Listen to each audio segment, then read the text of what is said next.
दिनचर्या के साथी हम हैं, विज्ञान के पथिक हम हैं, आमदनी का जरिया हम हैं, हर शुरुआत में हम हैं, प्रगति के साथ में हम हैं, हर विकास में हम हैं।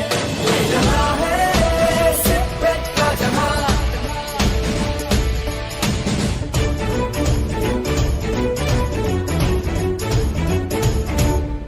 अंतरिक्ष में भी हम हैं, नई खोज में भी हम हैं, हर दृष्टि में हम हैं, इस सृष्टि में हम हैं, प्रकृति के साथ में हम हैं, हर किसान के हम हैं। ये जहां है सिपेट का जहां, ये जहां है सिपेट का जहां।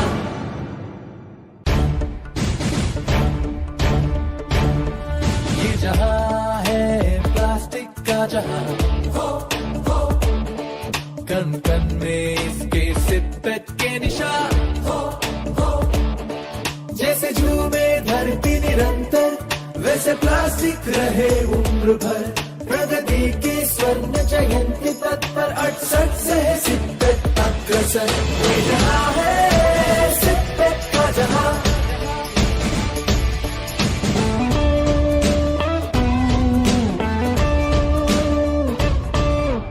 दिनचर्या के साथी हम हैं, विज्ञान के पथिक हम हैं, आमदनी का जरिया हम हैं, हर शुरुआत में हम हैं, प्रगति के साथ में हम हैं, हर विकास में हम हैं। ये जहां है सिपेट का जहां,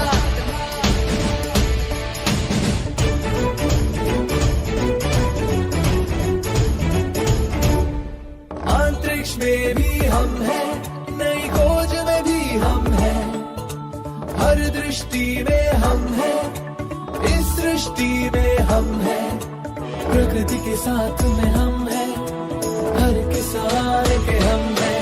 ये जहां है सिपेट का जहां, ये जहां है सिपेट का जहां।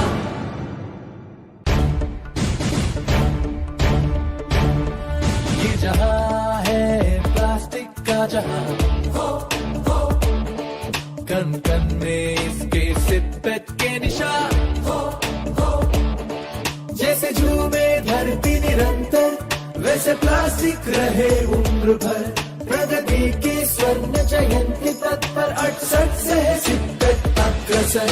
ये जहां है सिपेट का जहां,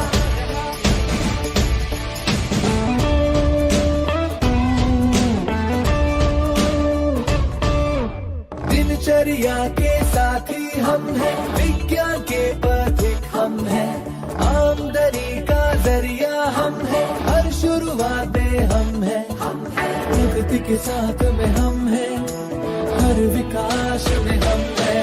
ये जहां है सिपेट का जहां,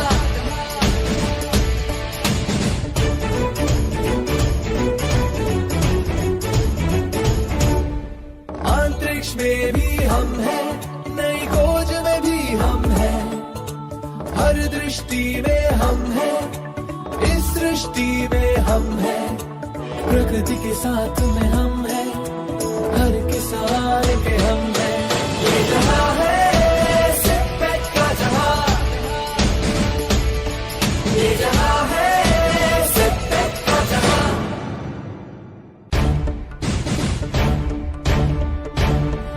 ये जहां है प्लास्टिक का जहां,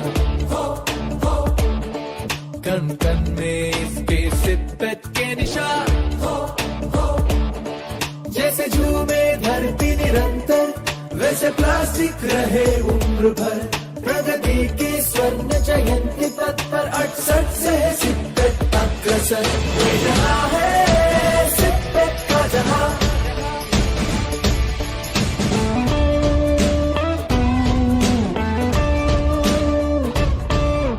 दिनचर्या के साथी हम हैं, विज्ञान के पथिक हम हैं, आमदनी का जरिया हम हैं, हर शुरुआत में हम हैं, प्रगति के साथ में हम हैं, हर विकास में हम हैं। ये जहां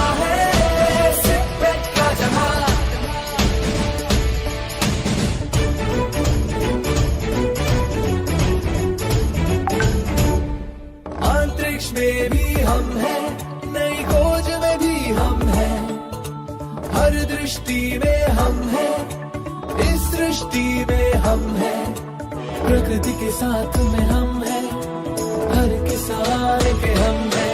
ये जहां है सिपेट का जहां, ये जहां है सिपेट का जहां।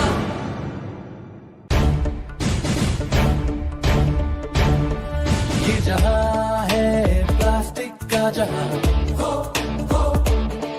कण कण में इसके सिपेट के निशान,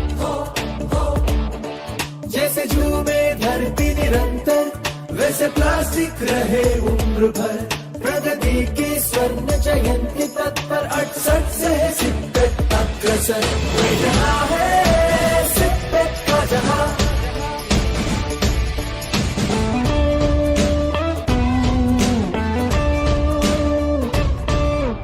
दिनचर्या के साथी हम हैं, विज्ञान के पथिक हम हैं, आमदनी का जरिया हम हैं, हर शुरुआत में हम हैं, प्रकृति के साथ में हम हैं, हर विकास में हम हैं।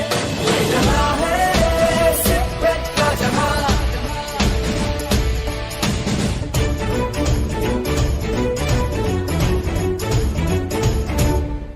अंतरिक्ष में भी हम हैं, नई खोज में भी हम हैं, हर दृष्टि में हम हैं, इस सृष्टि में हम हैं, प्रकृति के साथ में हम हैं, हर किसान के हम हैं।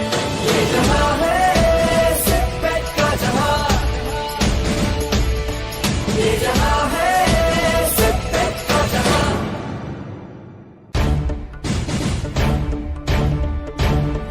ये जहां है प्लास्टिक का जहां, कण कण में इसके सिपेट के निशान, जैसे झूमे धरती निरंतर, वैसे प्लास्टिक रहे उम्र भर, प्रगति के स्वर्ण जयंती तत्पर 68 से है सिपेट अग्रसर। ये जहां है सिपेट का जहां,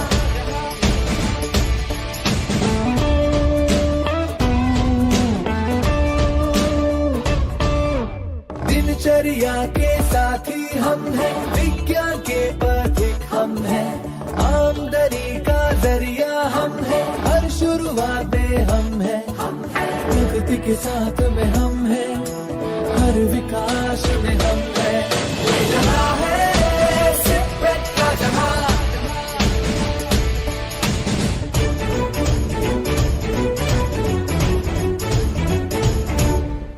अंतरिक्ष में भी हम हैं, नई खोज में भी हम हैं, हर दृष्टि में हम हैं, इस सृष्टि में हम हैं, प्रकृति के साथ में हम हैं, हर किसान के हम हैं।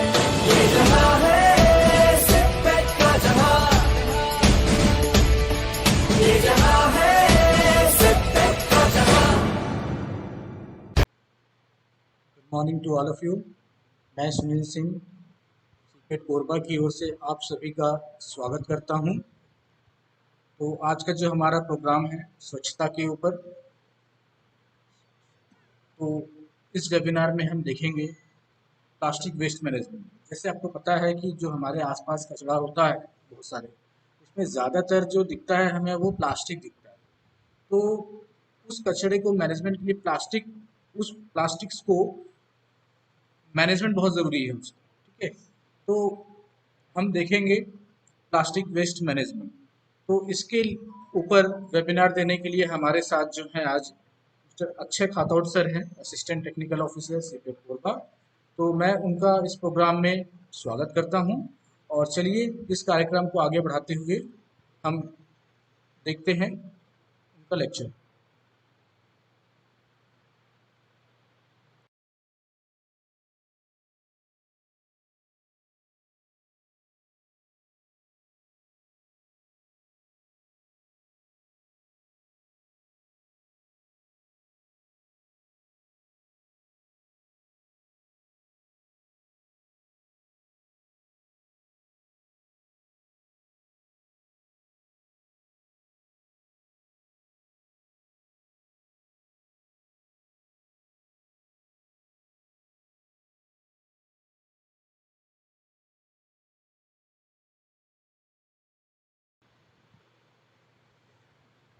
गुड मॉर्निंग आप सभी को। नमस्कार, मैं अक्षय खटोट सीपेट कोरबा की तरफ से आज आप सभी के बीच में आज हम लोग स्वच्छता के ऊपर एक प्रोग्राम कर रहे हैं जो कि स्वच्छता पखवाड़ा के अंडर में आता है।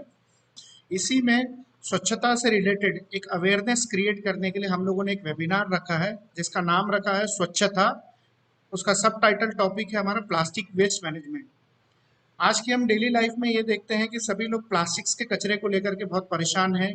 एक इतना सारा प्लास्टिक का वेस्ट क्रिएट हो चुका है कि उसके लिए हैंडलिंग करना और ये सारी उनको वेस्ट प्रोडक्ट्स बनाना या उनको रिप्लेस करना थोड़ा सा पॉसिबल नहीं हो पा रहा है। तो ये थोड़ी सी हमें सीपेट को ये लगा कि इसके बारे में एक स्टेप उठाना चाहिए।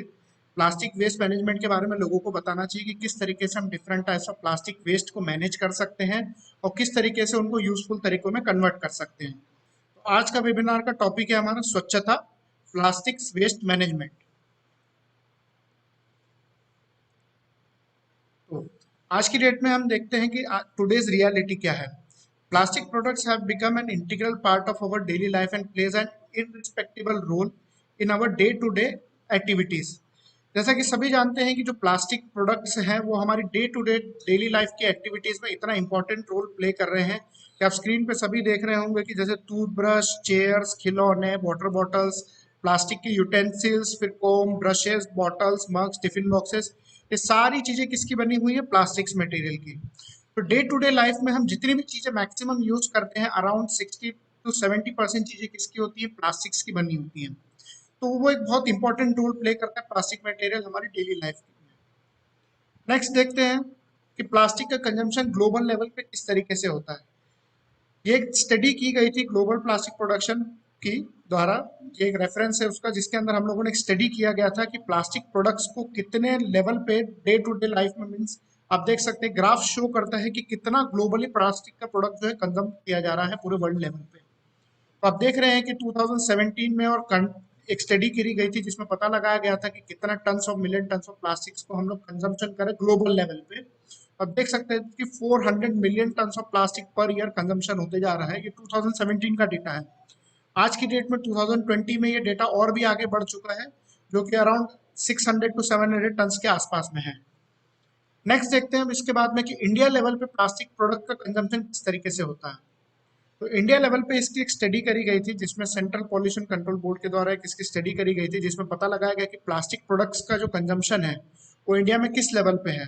तो इसमें देखा गया कि 1,80,000 tons of plastic means billion tons of plastics का मटेरियल जो है वो 2015 से 20 के बीच में रेशियो में बताया गया कि इसमें 1,80,000 tons of million tons of plastic material का कंजम्पशन इंडिया में हो रहा है।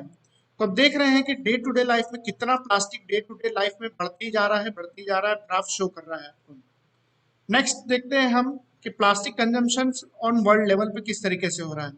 तो आप देख सकते हैं कि यूएसए में 109 मिलियन टन्स ऑफ प्लास्टिक का कंजम्पशन होता है पर ईयर। उसी के डाउन लेवल पे देखते हैं तो यूरोप में 65 मिलियन टन्स ऑफ प्लास्टिक का कंजम्पशन होता है पर ईयर।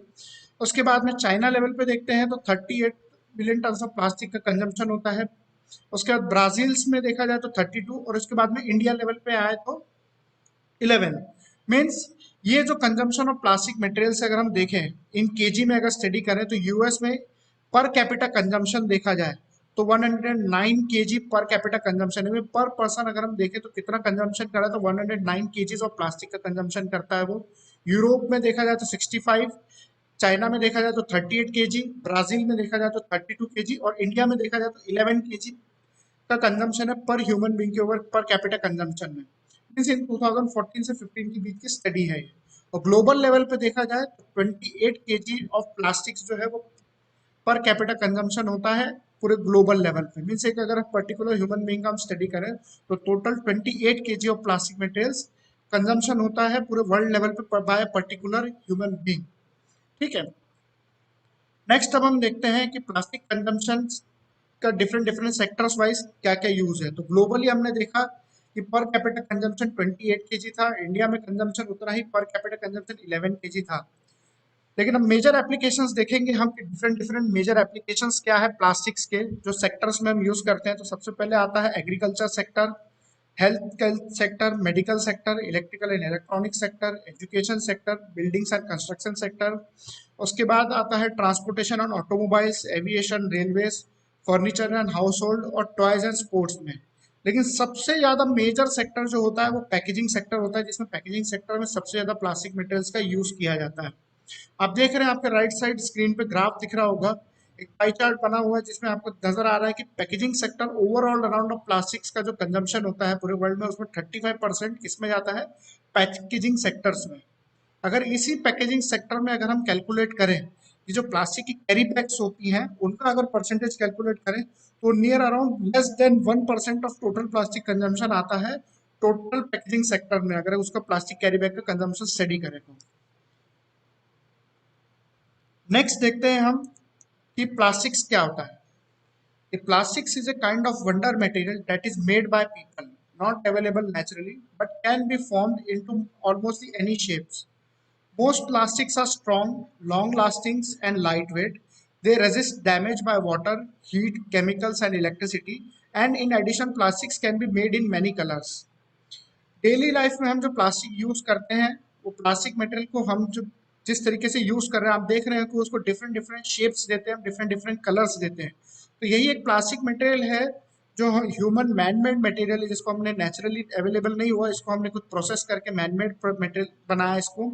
और नेक्स्ट इसके बाद में इसमें डिफरेंट टाइप्स ऑफ प्रॉपर्टीज मिलती हैं जिसकी वजह से हम इसको यूज करते हैं, और साथ ही साथ इसमें डिफरेंट वेराइटीज ऑफ कलर की रेंजेस भी हमको मिल जाती हैं। तो ये बेसिक डेफिनेशन ऑफ प्लास्टिक्स की है। अब प्लास्टिक्स कितने टाइप के होते हैं? बेसिकली जो नॉर्मली हम प्लास्टिक यूज करते थे, plastic depends on their physical properties में बी क्लासिफाइड एज थर्मोप्लास्टिक और thermosetting plastic materials. Thermoplastic materials can वो होते हैं that can be formed into desired shape under heat and pressure and can become solid on cooling. Means thermoplastic material वो material होते हैं जिनको हम गर्म करके उसको कोई भी रूप दे सकते हैं, वापस से ठंडा होने पे वो शेप ले लेता है, जो शेप हम देते हैं उसको वो वापस से इसमें हम लोग रिसाइकलिंग भी कर सकते हैं इस टाइप के मटेरियल्स की, उसको हम बोलते हैं थर्मोप्लास्टिक मटेरियल्स। एग्जांपल्स में आता है जैसे polyethylene material, polystyrene, polyvinyl chlorides and among बहुत सारे इस टाइप के मटेरियल्स होते हैं। आप एग्जांपल में देख रहे हैं आपके स्क्रीन के ऊपर में, जैसे लेफ्ट साइड में देख रहे हैं बकेट्स है, चेयर्स है, पूल केजेस हैं, डस्टबिन्स है, फिर हाउस होल्ड कुछ आर्टिकल्स है हमारे, खिलौने हैं। इस टाइप के आर्टिकल्स जो है ये थर्मोप्लास्टिक मटेरियल्स से बनते हैं। सेम राइट हैंड साइड पे अगर हम देखते हैं तो थर्मोसेटिंग मटेरियल्स होते हैं विच वंस शेप कैनॉट बी सॉफ्टेन और remoulded by the application of heat. Thermosetting materials वो मटेरियल्स होते हैं जिनको एक बार अगर हमने शेप दे दिया तो वापस से वो दोबारा शेप नहीं ले पाते हैं। एक बार अगर उन्होंने शेप ले लिया तो उनको हम रिसाइकल भी नहीं कर सकते हैं, उस टाइप के मटेरियल्स होते हैं थर्मोसेटिंग मटेरियल्स। एग्जाम्पल में जैसे phenol formaldehyde and urea formaldehyde और बहुत सारे मटेरियल्स भी होते हैं। तो आप देख रहे हैं जैसे कि राइट हैंड साइड पे आपको स्क्रीन पे नजर आ रहा होगा कुछ हैंडल्स बने हुए हैं जो कि हमारे डेली लाइफ में हम यूज करते हैं। इस टाइप के कुकर्स वगैरह में हैंडल होते हैं, फ्राइंग पैन में हैंडल लगते हैं, वो इसी थर्मोसेटिंग मटेरियल से बने होते हैं। कुछ डिनर सेट्स भी होते हैं जो हम घर में मेलामाइन के बने हुए यूज करते हैं, ये भी थर्मोसेटिंग मटेरियल से बने होते हैं। Almost total use of plastics अगर हम देखें, जितना प्लास्टिक्स हम यूज करते हैं उसमें 80% थर्मोप्लास्टिक मटेरियल होता है, 20% थर्मोसेटिंग प्लास्टिक यूज करते हैं हम लोग। नेक्स्ट, वाई प्लास्टिक्स, हमने प्लास्टिक्स को क्यों चुना, क्यों हम प्लास्टिक्स की तरफ बढ़े? इसका मेजर रीजन ये होता है कि आज की जो इकोनॉमी है तो मेजरली हम पूरे वर्ल्ड लेवल पे जो हम यूज कर रहे हैं मटेरियल वो ज्यादातर प्लास्टिक्स मटेरियल ही सुना ही आता है। कहीं पे भी हम देखते हैं किसी भी चीज की पैकेजिंग, ऑटोमोबाइल सेक्टर या मेडिकल सेक्टर, एरोस्पेस सेक्टर, हर कहीं पे जा रहे हैं तो हमको क्या नजर आता है, मेजरली प्लास्टिक्स। तो क्यों हमारी इकोनॉमी, क्यों हमारा वर्ल्ड प्लास्टिक्स की तरफ बढ़ा, तो उसका एक रीजन जान लेते हैं हम। कि आप एक स्क्रीन पे देख रहे होंगे कि यहाँ पे टेबल बना हुआ है जिसमें मटेरियल और एनर्जी रिक्वायरमेंट मीन पर किलोवाट पर आवर के हिसाब से एनर्जी कितनी लगती है वो हमने स्टडी किया है। तो इसमें देखा गया कि energy requirement means kilowatt hour energy पर केजी ऑफ मटेरियल बनाने के लिए स्टडी किया गया। तो फर्स्ट में दिख रहा है आपको एल्यूमिनियम मटेरियल। जब फर्स्ट एल्यूमिनियम मटेरियल को बनाया गया था तो एल्यूमिनियम मटेरियल को 1 केजी ऑफ एल्यूमिनियम मटेरियल बनाने के लिए हमको 74.1 किलोवाट आवर के हिसाब से एनर्जी लगती है। वही अगर हम स्टील को देखें तो 13.9 किलोवाट पर आवर के हिसाब से हमको एनर्जी लगती है 1 केजी ऑफ स्टील बनाने के लिए।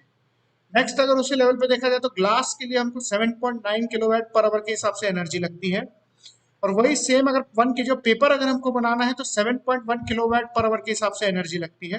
लेकिन वही अगर हम 1 kg ऑफ प्लास्टिक्स को कुछ बना रहे हैं, मटेरियल उसको शेप दे रहे हैं, तो 3.1 किलोवाट पर आवर के हिसाब से हमको एनर्जी लगती है। मीन्स ओवरऑल अगर देखा जाए इन सभी मटेरियल्स में 1 kg ऑफ मटेरियल को किसी भी यूजफुल प्रोडक्ट में कन्वर्ट करने के लिए हमको जो एनर्जी लगी वो सबसे कम किसमें एनर्जी लगी, प्लास्टिक्स में।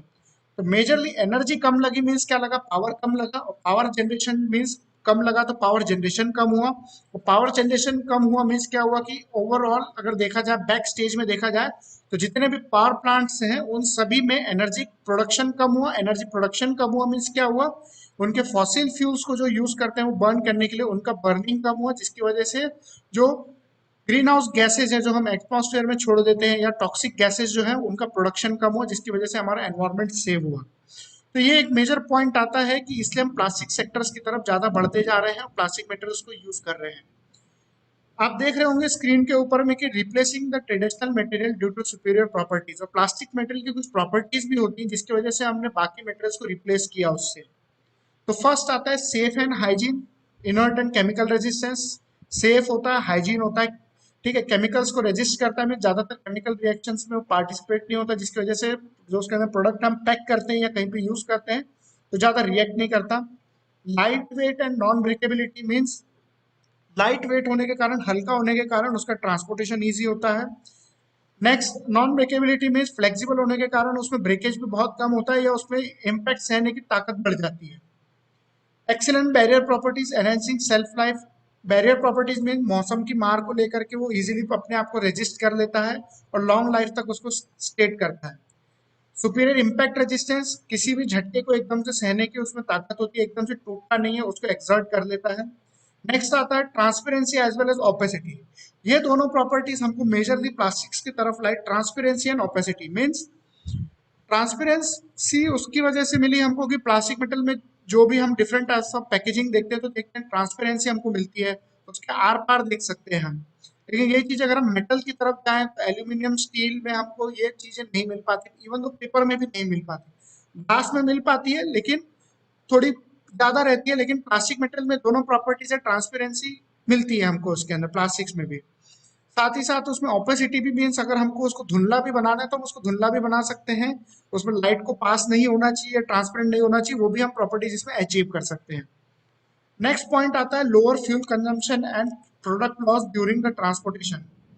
मीन्स लोअर फ्यूल कंजम्पशन से कहने का मतलब है कि जितने भी पहले जो व्हीकल्स बनते थे उसमें होता था कि जितने भी उसके मेजर पार्ट्स होते वो किसके बने होते थे, मेटल के बने होते थे ज्यादातर। तो मेटल के बने होने के कारण क्या होता था, उनमें वेट ज्यादा होता था, और वेट ज्यादा होने के कारण क्या होता था, जो भी इंजन को, उनके व्हीकल्स के इंजन को या व्हीकल को जो पावर डेवलप करनी पड़ती थी वो थोड़ी ज्यादा पावर डेवलप करनी पड़ती थी वेट को ट्रांसपोर्ट करने के लिए, मूव करने के लिए। जब हमने ऑटोमोबाइल के जितने भी पार्ट्स थे जिनको हम प्लास्टिक से रिप्लेस कर सकते, जैसे हमने उनके मेटल के पार्ट्स को प्लास्टिक से रिप्लेस किया तो क्या हुआ, ऑटोमोबाइल का वेट कम हो गया।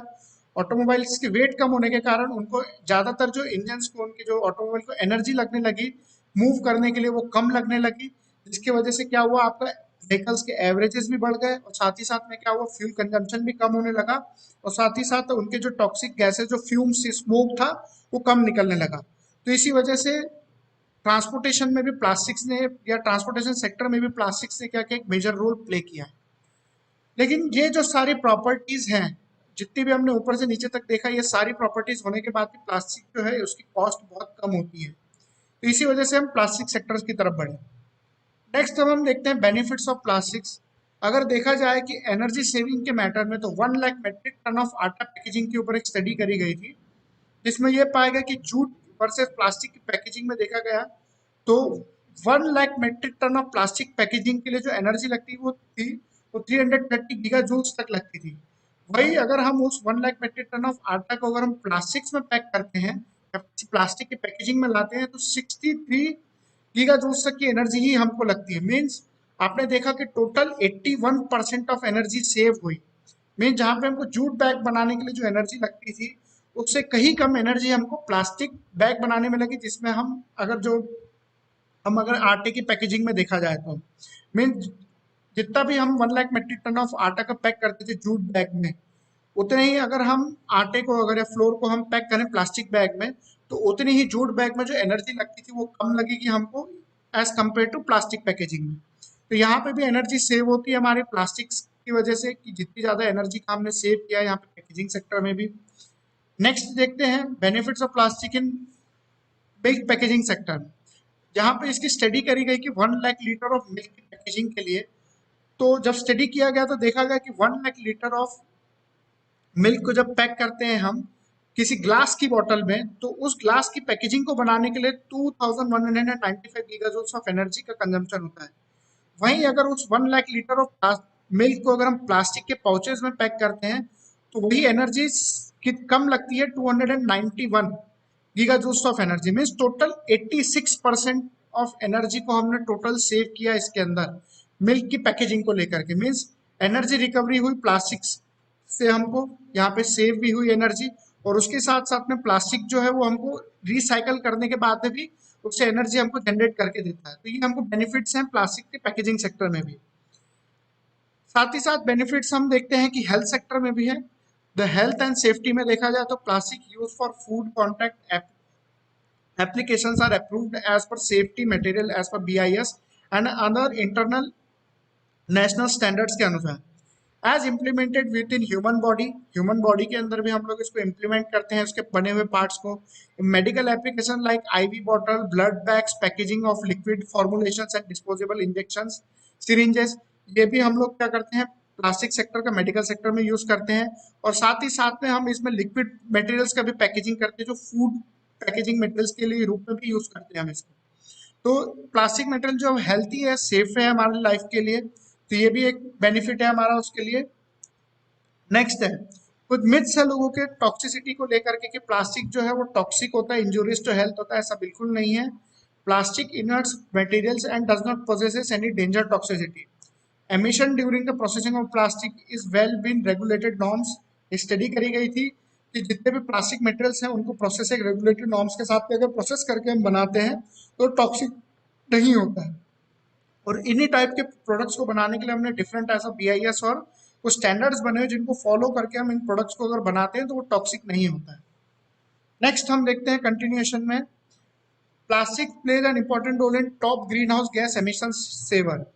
इसकी एक स्टडी करी गई थी 2005 में कि टोटल ग्लोबल एमिशन अगर देखा जाए तो 46 गीगाटन्स ऑफ CO2 प्रोडक्शन हो रहा था। लेकिन अगर उसी को अगर हम लेवल पे अगर केमिकली सेव करते हैं, it could have been 51 gigatons of CO2 could be produced, but plastic material ने इसको सेव किया।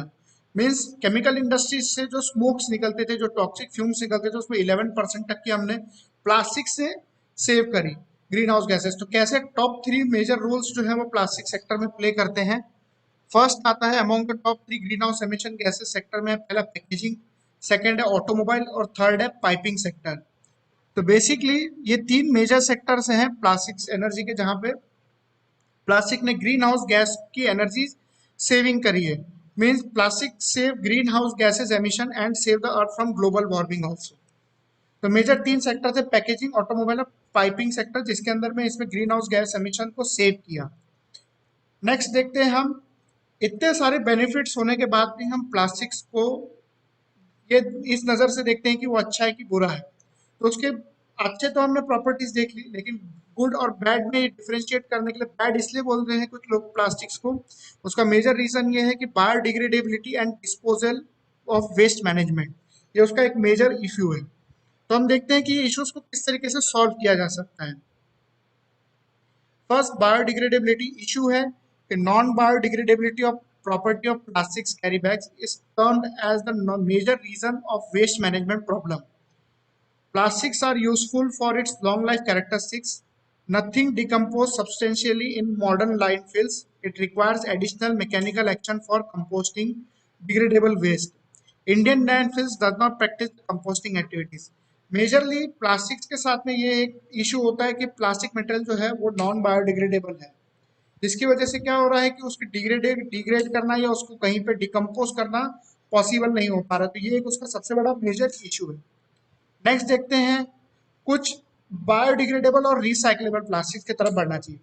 तो फर्स्ट बायोडिग्रेडेबल का सॉल्यूशन ये होता है कि आज की डेट में बायोडिग्रेडेबल प्लास्टिक्स का इनोवेशन भी हो चुका है, लेकिन कुछ मेजर सेक्टर्स में हम उसका यूज क्यों नहीं करते हैं। क्या कारण है उसका, क्यों नहीं यूज कर रहे हैं हम बायोडिग्रेडेबल प्लास्टिक्स को, या हमको बायोडिग्रेडेबल प्लास्टिक्स की तरफ से क्यों नहीं प्रीफर कर रहे हैं, या आपको रिसाइक्लेबल प्लास्टिक्स की तरफ बढ़ना चाहिए।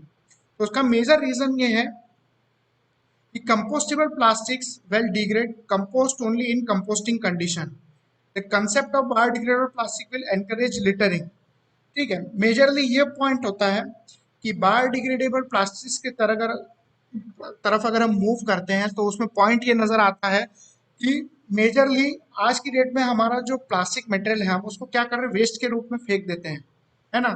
सेम चीज यही होगी कि जब बायोडिग्रेडेबल प्लास्टिक्स को भी हम लेकर के आएंगे तो उसको सेम टाइप से लोग क्या करेंगे, वेस्ट के रूप में उसको कचरे में फेंक देंगे। जब हम प्लास्टिक मटेरियल को रिसाइकलिंग करने की बात करेंगे तो उस टाइम पे क्या होगा कि प्लास्टिक मटेरियल को हमको बायोडिग्रेडेबल और रिसाइक्लेबल प्लास्टिक्स को हमको अलग अलग डिफ्रेंशिएट करने में ज़्यादातर बहुत ज़्यादा प्रॉब्लम्स होंगी। और साथ ही साथ में क्या होगा कि जब प्लास्टिक बायोडिग्रेडेबल प्लास्टिक्स को जब डिकम्पोजिशन स्टार्ट होगा तो उसमें से ग्रीन हाउस गैसेस का एमिशन भी होगा। तो ये मेजर रीजन है कि हम बायोडिग्रेडेबल प्लास्टिक की तरफ इसलिए नहीं बढ़ रहे कि सबसे पहले जो उसका वेस्ट क्रिएट होगा और उसको डिफ्रेंशिएट करना, नॉर्मल प्लास्टिक से डिफ्रेंशिएट करना वो पॉसिबल नहीं हुआ, इसीलिए ज्यादातर हम बायोडिग्रेडेबल प्लास्टिक की तरफ नहीं बढ़ रहे हैं और रिसाइक्लेबल प्लास्टिक मटेरियल्स की तरफ ज्यादा बढ़ रहे हैं।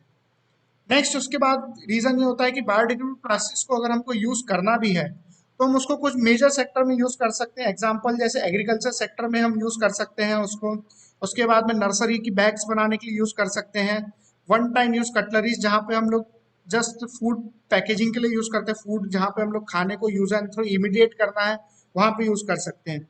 और कुछ रेलेवेंट पैकेजिंग्स में भी यूज कर सकते हैं जहाँ पे हम लोग लैमिनेटिंग पर्पस के लिए भी यूज कर सकते हैं बायोडिग्रेडेबल प्लास्टिक्स का।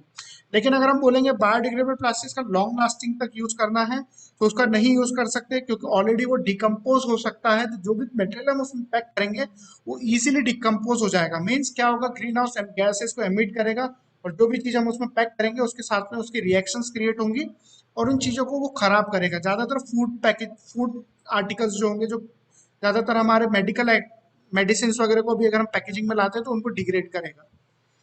तो ये एक सॉल्यूशन था कि बायोडिग्रेडेबल प्लास्टिक्स की तरफ हम क्यों नहीं बढ़ रहे हैं, इसलिए रिसाइक्लेबल प्लास्टिक्स की तरफ बढ़ रहे हैं। नेक्स्ट अब हमने देखा डिस्पोजल, जो मेजर प्रॉब्लम था डिस्पोजल को लेकर के। तो मेजर उसका सॉल्यूशन ये है कि इकोनॉमिक ग्रोथ जैसे जैसे बढ़ रही है, वर्ल्ड आगे बढ़ते जा रहा है, ग्रोथ बढ़ती जा रही है, तो उतना सारा वेस्ट क्रिएट हो जा रहा है।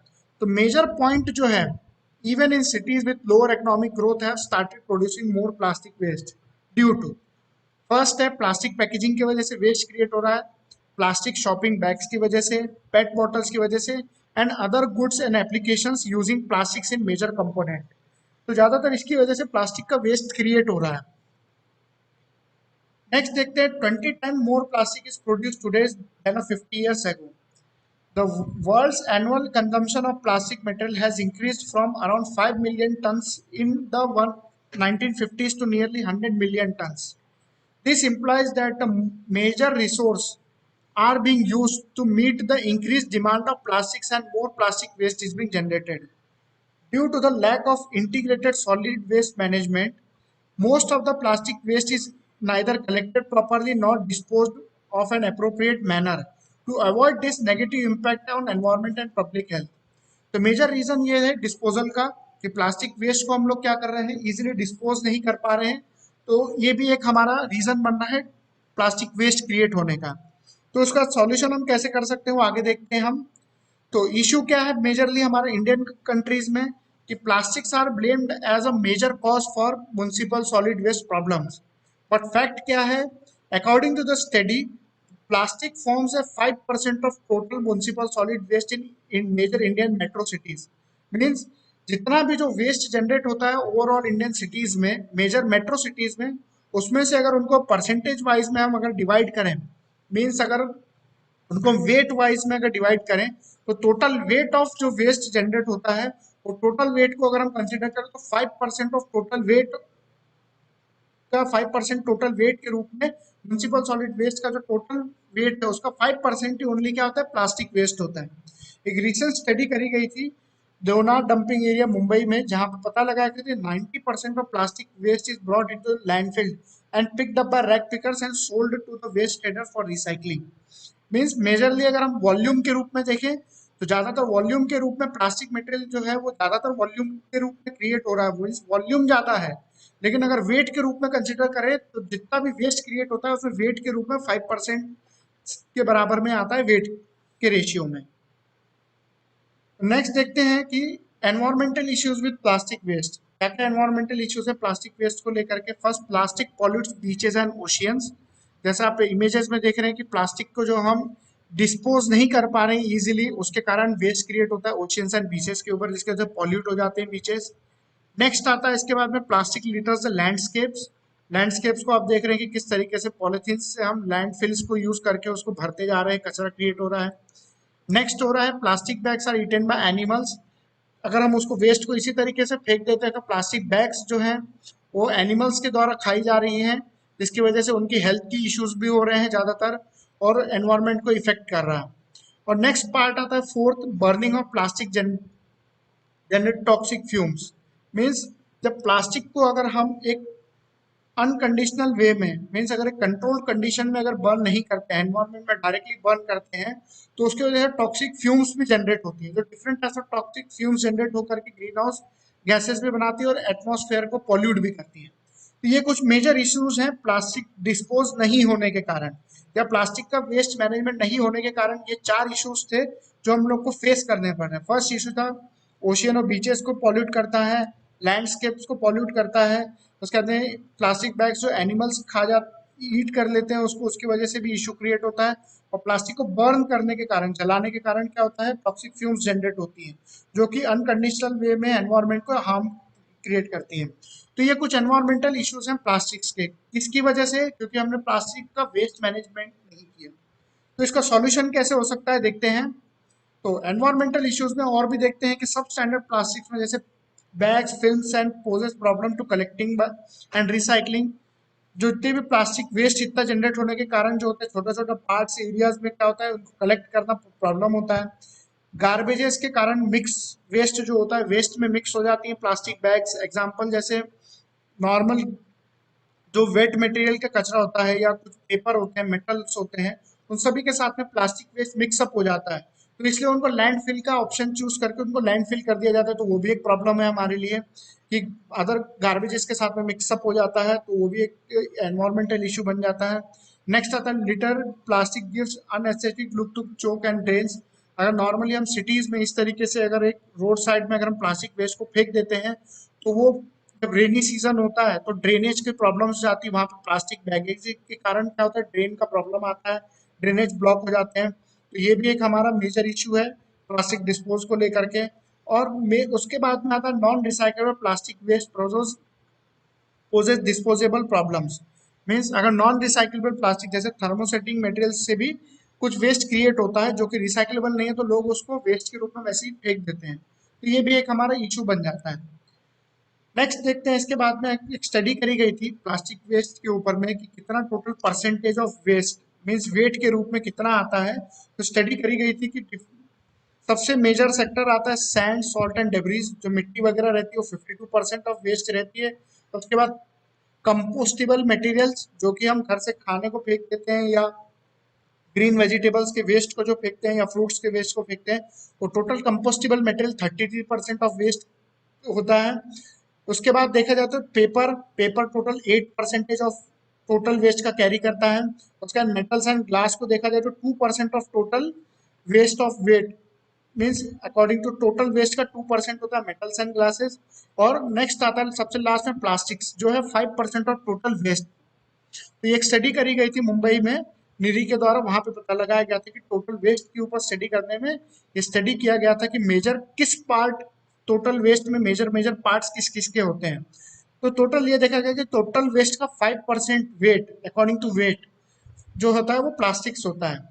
तो इसलिए स्टडी किया गया, एक स्टडी है बेसिक है।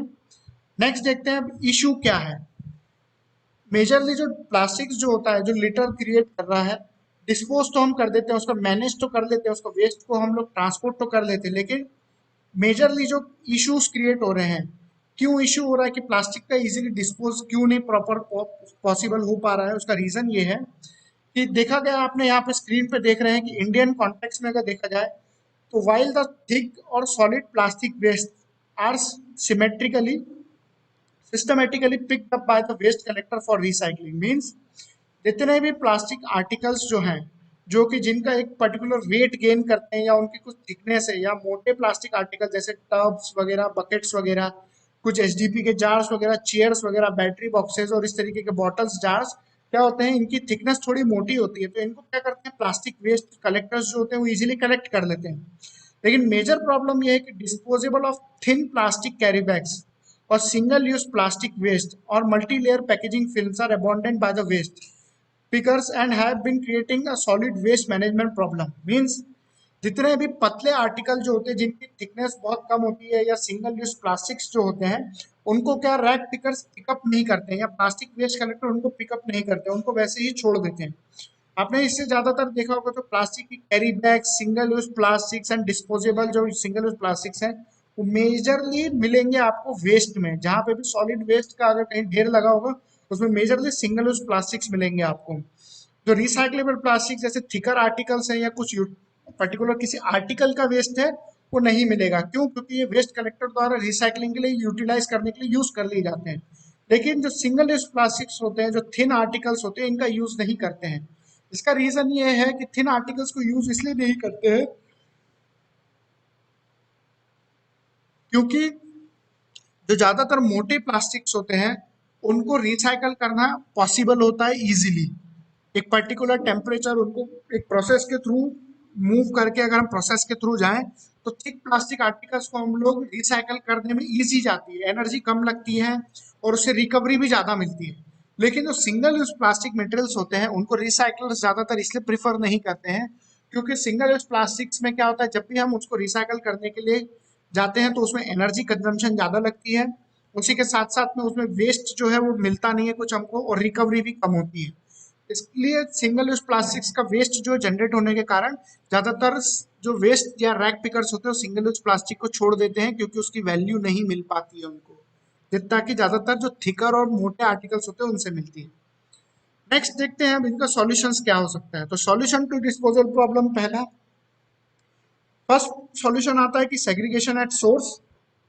जो भी प्लास्टिक वेस्ट है या जो भी वेस्ट क्रिएट होता है हमारे घर में उनको सोर्स पे ही सेग्रीगेट कर दें।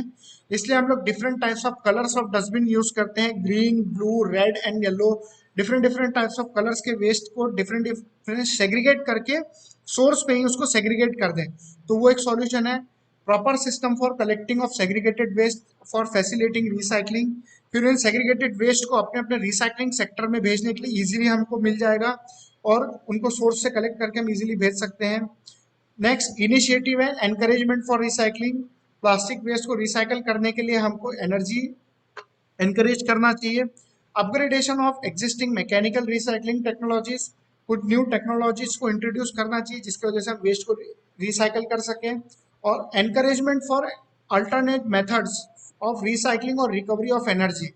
और प्लास्टिक वेस्ट जिनसे हम उसको रिसाइकल नहीं कर सकते तो उनसे एनर्जी किस तरीके से रिकवरी कर सकते हैं उसके ऊपर भी हमको एक एनकरेजमेंट करना चाहिए लोगों को कि इसमें आगे बढ़ सकते हैं हम और इसकी तरफ बढ़ना चाहिए। तो इसका सॉल्यूशन एक जो था ये था कि डिस्पोजल, उसका सेग्रीगेशन एट सोर्स मेजरली, ठीक है।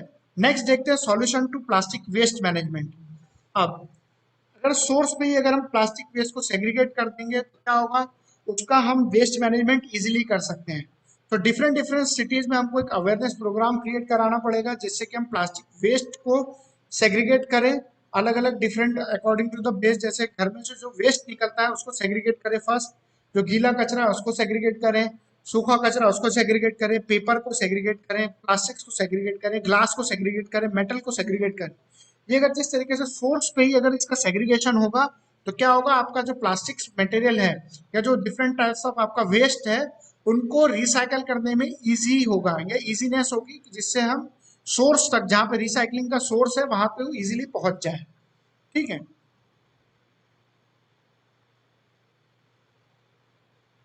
तो since there is currently no viable replacement for plastics in most cases in our society, the most practical solution lies in robust and efficient waste management and recycling of all the plastic waste generated in India. That is by employing a circular economy model. Circular economy is an economical system of closed loop in which raw material components and products lost their values is little as possible. What this translates into our purpose is that there is a great economic and environmental values in recycling plastic waste. Means अगर हमको plastic waste को recycle करेंगे तो recycle means क्या होगा, एक cycle create होगी जिससे कि सर्कुलर क्लोज लूप बनेगा, जिसमें प्लास्टिक प्रोडक्ट से बनी हुई चीजें फिर से वेस्ट बनेगा, उसका बनेंगी, फिर से वेस्ट बनेगा, फिर से रिसाइकल होगी, फिर से कोई नया प्रोडक्ट बनेगा। तो एक सर्कुलर इकोनॉमी चलती जाएगी इसकी। तो ये एक सॉल्यूशन मिल सकता है हमको इससे लेकर के। नेक्स्ट देखते हैं, अगर हम इस सर्कुलर इकोनॉमी को इम्प्लीमेंट कर दें, मीन्स प्लास्टिक वेस्ट मैनेजमेंट को एक सर्कुलर वे में इम्प्लीमेंट कर दें तो क्या फायदा होगा। If implemented it would reduce the needs to produce the new plastics, thereby saving energy and resources. Put existing plastic bags into the economy creates value through the chain present in response solution for any new plastic products and have a massive positive and viable impact on our shared environment as well as the resultantly created as sizable reduction in the carbon footprint of any industry or individual producing or using plastics. Means क्या होगा, इससे फायदा एक चीज का ये होगा, अगर हम इसको इम्प्लीमेंट करते हैं तो जो मेजरली जो ज्यादातर जो प्लास्टिक प्रोडक्ट्स बनाने वाली इंडस्ट्रीज जो हैं, जो new majorly raw material as a plastic use करती हैं, जो majorly as a new type of plastic material, जो वर्जिन प्लास्टिक मटेरियल को यूज करती हैं, उसको बनाने वाली जो इंडस्ट्रीज हैं, जो उसमें एनर्जी का वेस्ट कर रही हैं उसको न्यू प्लास्टिक मटेरियल को बनाने के लिए, वो कम होने लगेंगी। और प्लास्टिक का रिसाइकल प्रोडक्ट से ज्यादा यूज करना बनेगा तो क्या होगा, मेजरली जो न्यू टाइप ऑफ डिमांड है, जो डिमांड है प्लास्टिक मटेरियल की मार्केट में, वो कम होने लगेगी। न्यू मीन्स नए टाइप के प्लास्टिक ग्रैनुअल्स की, रॉ मटेरियल्स की डिमांड कम होने लगेगी और रिसाइकल वेस्ट से अगर हम प्रोडक्ट्स बनाते जाएंगे तो आपका वेस्ट भी कम क्रिएट होगा। तो ये एक सर्कुलर इकोनॉमी के बेसिस पे मॉडल पे हम क्रिएट कर सकते हैं कि प्लास्टिक वेस्ट मैनेजमेंट करें। तो मेजरली हम देख सकते हैं सॉल्यूशन क्या हो सकता है इसमें। दिस कैन बी अचीव्ड, अब इसका अचीव कैसे करेंगे हम। This can be achieve broadly via improving and increasing the recycling capacity and transportation network of plastic waste. Means हमको रिसाइकलिंग को ज्यादातर बढ़ावा देना पड़ेगा, रिसाइकलिंग कैपेसिटीज को बढ़ाना पड़ेगा और उनका ट्रांसपोर्टेशन जो है वो हमको ज्यादातर उस पर ध्यान देना पड़ेगा कि एक जगह से दूसरी जगह तक वो वेस्ट पहुंच जाए और वहां उसकी रिसाइकलिंग पॉसिबल हो जाए। नेक्स्ट है incentivizing collecting of all types of plastic waste, importantly lower value plastics and MLP multi-layer plastics, to encourage aggregators and waste pickers to collect and segregate and source the same. Means अगर हमको इसके लिए एक initiative लेकर के different types of rag pickers and waste collectors को encourage करना पड़ेगा कि इस वेस्ट को कलेक्ट करें और उसको स्टोर करके रखें, जिससे कि उनको हम रिसाइकल करने में इजी हो। नेक्स्ट, ऑर्गेनाइजेशंस को इसमें इन्वॉल्व करना पड़ेगा, leading transparency, accountability, social and economic welfare. एक रैक पिकर्स के लिए एक ग्रुप बनाना पड़ेगा जो इसके ऊपर एक मेजरली रोल प्ले करेगा और प्लास्टिक वेस्ट को कलेक्ट करेगा। तो इस तरीके से हम इसको अचीव कर सकते हैं सर्कुलर इकोनॉमी बनाने के लिए, मीन्स रिसाइकलिंग प्लास्टिक वेस्ट को या उसको वेस्ट को रिसाइकल करके न्यू प्रोडक्ट्स बनाने के लिए। तो इसके लिए कुछ प्लास्टिक वेस्ट को रिसाइकल करने के लिए भी कुछ इंडियन गवर्नमेंट ने कुछ लॉज बनाए हुए हैं जो कि प्लास्टिक वेस्ट मैनेजमेंट रूल 2016 के नाम से जाना जाता है and subsequent amendment which currently govern by plastic waste sector in India. Most importantly, the introduction of concept of ERP, Extended Producer Responsibility in the Plastic Waste Management Rule 2016, has given a massive boost into the sector, leading to increased funding for solving the existing issues in the plastic waste space and has also encourages the formation of several startups. The new Plastic Waste Management Rule 2016 and well in inter-ally help waste aggregators and collectors and recyclers growth and become more organized. Means ये rules की वजह से एक Indian government ने भी इनमें steps उठाया plastic waste को रिसाइकल करने के लिए कि जिससे कि different types of plastic material को अगर हम लाते हैं रिसाइकल करने के लिए एक सेक्टर में, अगर हम कुछ स्टार्टअप लेते हैं तो उसके लिए भी गवर्नमेंट की तरफ से हेल्प मिलती है। कुछ रूल्स हैं कि किस तरीके से प्लास्टिक वेस्ट को हमको रिसाइकल करना है और उसके वेस्ट को किस तरीके से सेग्रीगेट करना है और किस तरीके से उसको एक रिसाइक्लेबल वे में एक प्रॉपर ऑर्गेनाइज फॉर्म में क्रिएट करना है। तो उसके लिए भी इंडियन लॉज भी हेल्प करते हैं, इंडियन लॉज भी बने हुए हैं उसको लेकर के। नेक्स्ट हम देखते हैं कि segregation of waste at source majorly हम किस तरीके से कर सकते हैं। डिफरेंट टाइप्स ऑफ सिटीज में अगर हम देखते हैं तो कैसे हो सकता है प्लास्टिक वेस्ट का सेग्रीगेशन। फर्स्ट, रैक पिकर्स की वैन जो रहती है, जो different types of rag pickers रहते हैं, वो घर घर जाकर के जो कचरा इकट्ठा करते हैं। तो हम देखते हैं कि ड्राई वेस्ट बिन जो हमारे घर में होते हैं, जो घर में हम वेस्ट को सेग्रीगेट कर देंगे, अगर यहीं पे सोर्स पे ही अगर सेग्रीगेट कर देंगे घरों के लेवल पे ही, तो जो गीला कचरा, सूखा कचरा, प्लास्टिक वेस्ट को अलग कर देंगे। इसी तरीके से जैसे ही सेग्रीगेट कर देंगे तो जो रैक पिकर्स हैं वो इन बोरियों को या उन वेस्ट को, बिन्स को कलेक्ट करते हुए म्युनिसिपल वैन्स तक लेके जाएंगे। उस वैन्स में जाकर के गीले कचरे को अलग लोड करेंगे और सूखे कचरे को अलग से लोड करेंगे और म्युनिसिपल वैन्स में उनको एक सेग्रीगेशन एरिया तक लेके जाएंगे। इसी तरीके से सेग्रीगेट करने के बाद में जब वेस्ट वहां पे जमा हो जाएगा तो उस वेस्ट में से हम क्या करेंगे, ड्राई वेस्ट में से different different according two categories के अनुसार हम वेस्ट को क्या करेंगे, सेग्रीगेट कर देंगे। जैसे ड्राई वेस्ट में डिफरेंट टाइप्स ऑफ मटेरियल्स जो है उनको सेग्रीगेट कर देंगे। यहाँ पे मेटल्स को अलग कर देंगे, प्लास्टिक्स को अलग कर देंगे, ग्लास को अलग कर देंगे। उसी में से सॉर्टिंग होने के बाद में क्या होगा, सॉर्टिंग किए हुए ड्राई वेस्ट में से प्लास्टिक वेस्ट जो है, different different types of waste जो है, जैसे ग्लास हो गया, मेटल हो गया, प्लास्टिक्स हो गया, इनको हम वेस्ट रिसाइकलर्स को ज्यादातर फॉरवर्ड कर सकते हैं। जो वेस्ट को खरीदते हैं, जैसे रिसाइकलिंग करने वाले, जैसे हम बोलते हैं ना, नॉर्मली हम इंडिया में जानते हैं जैसे कि कबाड़ी वाला जो बोलते हैं, जो पेपर को कलेक्ट कर लेता है, ग्लास बॉटल्स को कलेक्ट कर लेता है, प्लास्टिक्स को कलेक्ट कर लेता है घर घर जाकर के, वैसे ही वही जो घर घर जाकर के जो कलेक्ट करते हैं, वही अगर हम कचरे को घर पे अलग करते हैं, म्युनिसिपल वेस्ट की जो गाड़ियां आती है उसको सेग्रीगेटेड वेस्ट को अलग अलग ट्रेवल करके अपने डेस्टिनेशन तक लेके जाएंगी। वहां पर उसमें से मेटल को अलग करेंगे, ग्लास को अलग करेंगी, साथ ही साथ प्लास्टिक्स को अलग करेंगे और according two categories different different materials के बेसिस पे उसको सेग्रीगेट करेंगी और उसी मटेरियल को सॉर्टिंग करने के बाद में उसकी पैकेजिंग करके रख देंगी। और जो जो रिसाइकलर्स है, मेटल रिसाइकलर्स अलग हैं, प्लास्टिक रिसाइकलर्स अलग हैं, ग्लास रिसाइकलर्स अलग हैं, पेपर रिसाइकलर अलग हैं, तो उनके सेक्टर वाइज उनको बेच करके उससे रेवेन्यू जनरेट कर सकते हैं वो लोग। तो वेस्ट को रिसाइकल करने पे भी उनको अर्निंग हो सकती है और साथ साथ में इंडस्ट्रीज को भी इसमें हेल्प मिलेगी कि डायरेक्ट जो घर से निकला हुआ कचरा है वो डायरेक्टली सेग्रीगेट होकर, सोर्स होकर के इंडस्ट्रीज तक डायरेक्ट रिसाइकलिंग के लिए पहुंच गया। तो ये एक हमारा वेस्ट का सॉल्यूशन हो सकता है कि जो डिस्पोजेबल की, जो डिस्पोज करने की हमारी जो प्रॉब्लम होती है, हम कचरे को कहीं पे भी फेंक देते हैं, वो इस तरीके से सॉल्व हो सकती है। नेक्स्ट हम देख रहे हैं कि प्लास्टिक का वेस्ट मैनेजमेंट कैसे हो सकता है। जैसे घर से निकला हुआ कचरा, आप देख रहे हैं गीला कचरा, सूखा कचरा, ये निकला सेग्रीगेशन एरिया तक का, यहाँ पे सॉर्टिंग हुई, उसकी सॉर्टिंग होने के बाद में उसको हमने इंडस्ट्रीज को, जो रिसाइकलिंग इंडस्ट्रीज है उनको सेल कर दिया। सेल होने के बाद में जो प्लास्टिक वेस्ट जो है वो प्लास्टिक रिसाइकलिंग इंडस्ट्री में आया। प्लास्टिक रिसाइकलिंग इंडस्ट्री में आने के बाद में उससे कोई प्रोडक्ट बना, प्रोडक्ट बनने के बाद में वापस से वो हाउस होल्ड फर्नीचर या हाउस होल्ड में किसी यूज में चला गया। ये सेम साइकिल फिर से टूटेगा, फिर वेस्ट बनेगा, फिर वेस्ट बनने का तो किसी इंडस्ट्री को बेचा जाएगा, बेचने के बाद में वो रिसाइकल करेगा, उसको प्रोडक्ट बनाएगा, फिर ये सर्कुलर इकोनॉमी में क्या होगा, एक सर्कल चलते जाएगा। और जो भी वेट वेस्ट होता है, जो भी घर से गीला कचरा निकलता है, वो एज ए कंपोस्ट बनाने के बाद एग्रीकल्चर सेक्टर में यूज किया जा सकता है। और वही एग्रीकल्चर में जहाँ पे हम जो फूड प्रोडक्ट्स बनते हैं, जो पल्सेस वगैरह बनते हैं, वही हमारे फिर वापस से घर में आ जाते हैं अनाज के रूप में। और नेक्स्ट, और फिर जो वेस्ट ज्यादातर बनता है जिसको सेग्रीगेट नहीं किया जा सकता है, उनको हम डंपिंग यार्ड में भेज देते हैं। तो इसी तरीके से प्लास्टिक वेस्ट मैनेजमेंट की क्या होती है, सर्कुलर साइकिल चलती है जो वेस्ट को हम मैनेज करते हैं।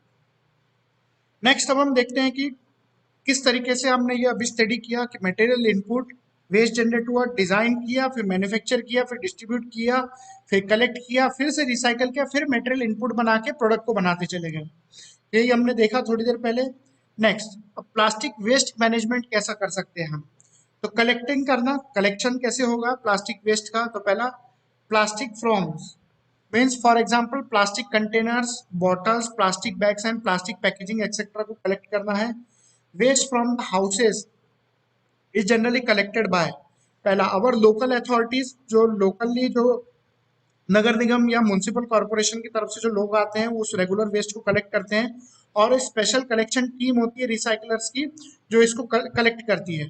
अभी जैसे देखा जाए तो कुछ वेस्ट रिसाइकलिंग कंपनीज हैं, जैसे कि डिफरेंट डिफरेंट सिटीज में डिफरेंट डिफरेंट कंपनीज अपना अपना एक वेस्ट रिसाइकलिंग का सेटअप बिठाया हुआ है और वही लोग घर घर जाकर के वेस्ट को कलेक्ट करते हैं। तो वो कलेक्ट कर करके क्या करते हैं, प्लास्टिक कलेक्टिंग बिजनेस से अपना मीन्स उसी से जो वेस्ट कलेक्ट करते हैं उसी को बेचते हैं, बेचने के बाद में अपना रेवेन्यू जनरेट करते हैं। तो इस तरीके से प्लास्टिक वेस्ट कलेक्ट होता है घर घर जा करके। फिर unfortunately in all countries have a capacity to recycle plastic, very few developing countries can actually recycle plastics. अब कुछ कंट्रीज के पास में सेल्फ रिसाइकलिंग की फैसिलिटी अवेलेबल होती है लेकिन वो रिसाइकल नहीं कर पाते हैं, लेकिन उसको इस तरफ में बढ़ावा देना चाहिए कि प्लास्टिक रिसाइकलिंग की तरफ बढ़े। तो पहला कलेक्शन, नेक्स्ट पॉइंट आता है सॉर्टिंग। सॉर्टिंग करना मीन्स जितने भी different types of plastic materials हम लोगों ने देखे हैं, और different different types of plastic materials होते हैं, उनको मटेरियल वाइज सेग्रीगेट करना, या कचरे को डिफरेंट डिफरेंट वेस्ट के अनुसार उसको या उसके टाइप के अनुसार उसको सेग्रीगेट करना। The actual plastic recycling process starts with sorting of the different plastic items by their resin content. The companies that are buying the resin want those recycled resins to have the same characteristics as virgin resin. Otherwise, it will not efficient to use recycled material. Means अब जैसे ही plastic materials को हम देखते हैं कि different different types of plastic materials होते हैं, जैसे HDP, PP, पॉलीप्रोपाइलिन होता है, फिर उसके बाद में ABS होता है, पॉलीस्टायरिन होता है, LDP मटेरियल होता है, PVC मटेरियल होता है। तो ये सभी मटेरियल्स जो होते हैं ये प्लास्टिक्स तो कहलाते हैं, लेकिन इनकी रिसाइकलिंग तभी पॉसिबल होती है जब सभी मटेरियल एक ही टाइप के हों। जैसे अगर PVC मटेरियल है तो सभी जितना भी वेस्ट हो वो PVC का अगर एक साथ हो तो पूरा का पूरा PVC मटेरियल एक साथ रिसाइकल कर सकते हैं। अगर HDP मटेरियल है तो पूरा पूरा वेस्ट जो होना चाहिए HDP का हो तो HDP को एक साथ रिसाइकल कर सकते हैं। उसी टाइप से LDP मटेरियल हो तो LDP मटेरियल को एक साथ रिसाइकल कर सकते हैं। पेट मटेरियल हो तो पेट मटेरियल को एक साथ रिसाइकल कर सकते हैं। लेकिन जब हम पेट और PVC मटेरियल को रिसाइकल मिक्सअप फॉर्म में एक साथ रिसाइकल करेंगे तो क्या होगा, these two resins can contaminate to each other. Combination of the PVC and PET resin can result in releasing of hydrochloric gases, due to which the PET resin will be ruined even with only a few parts per million of PVC resin.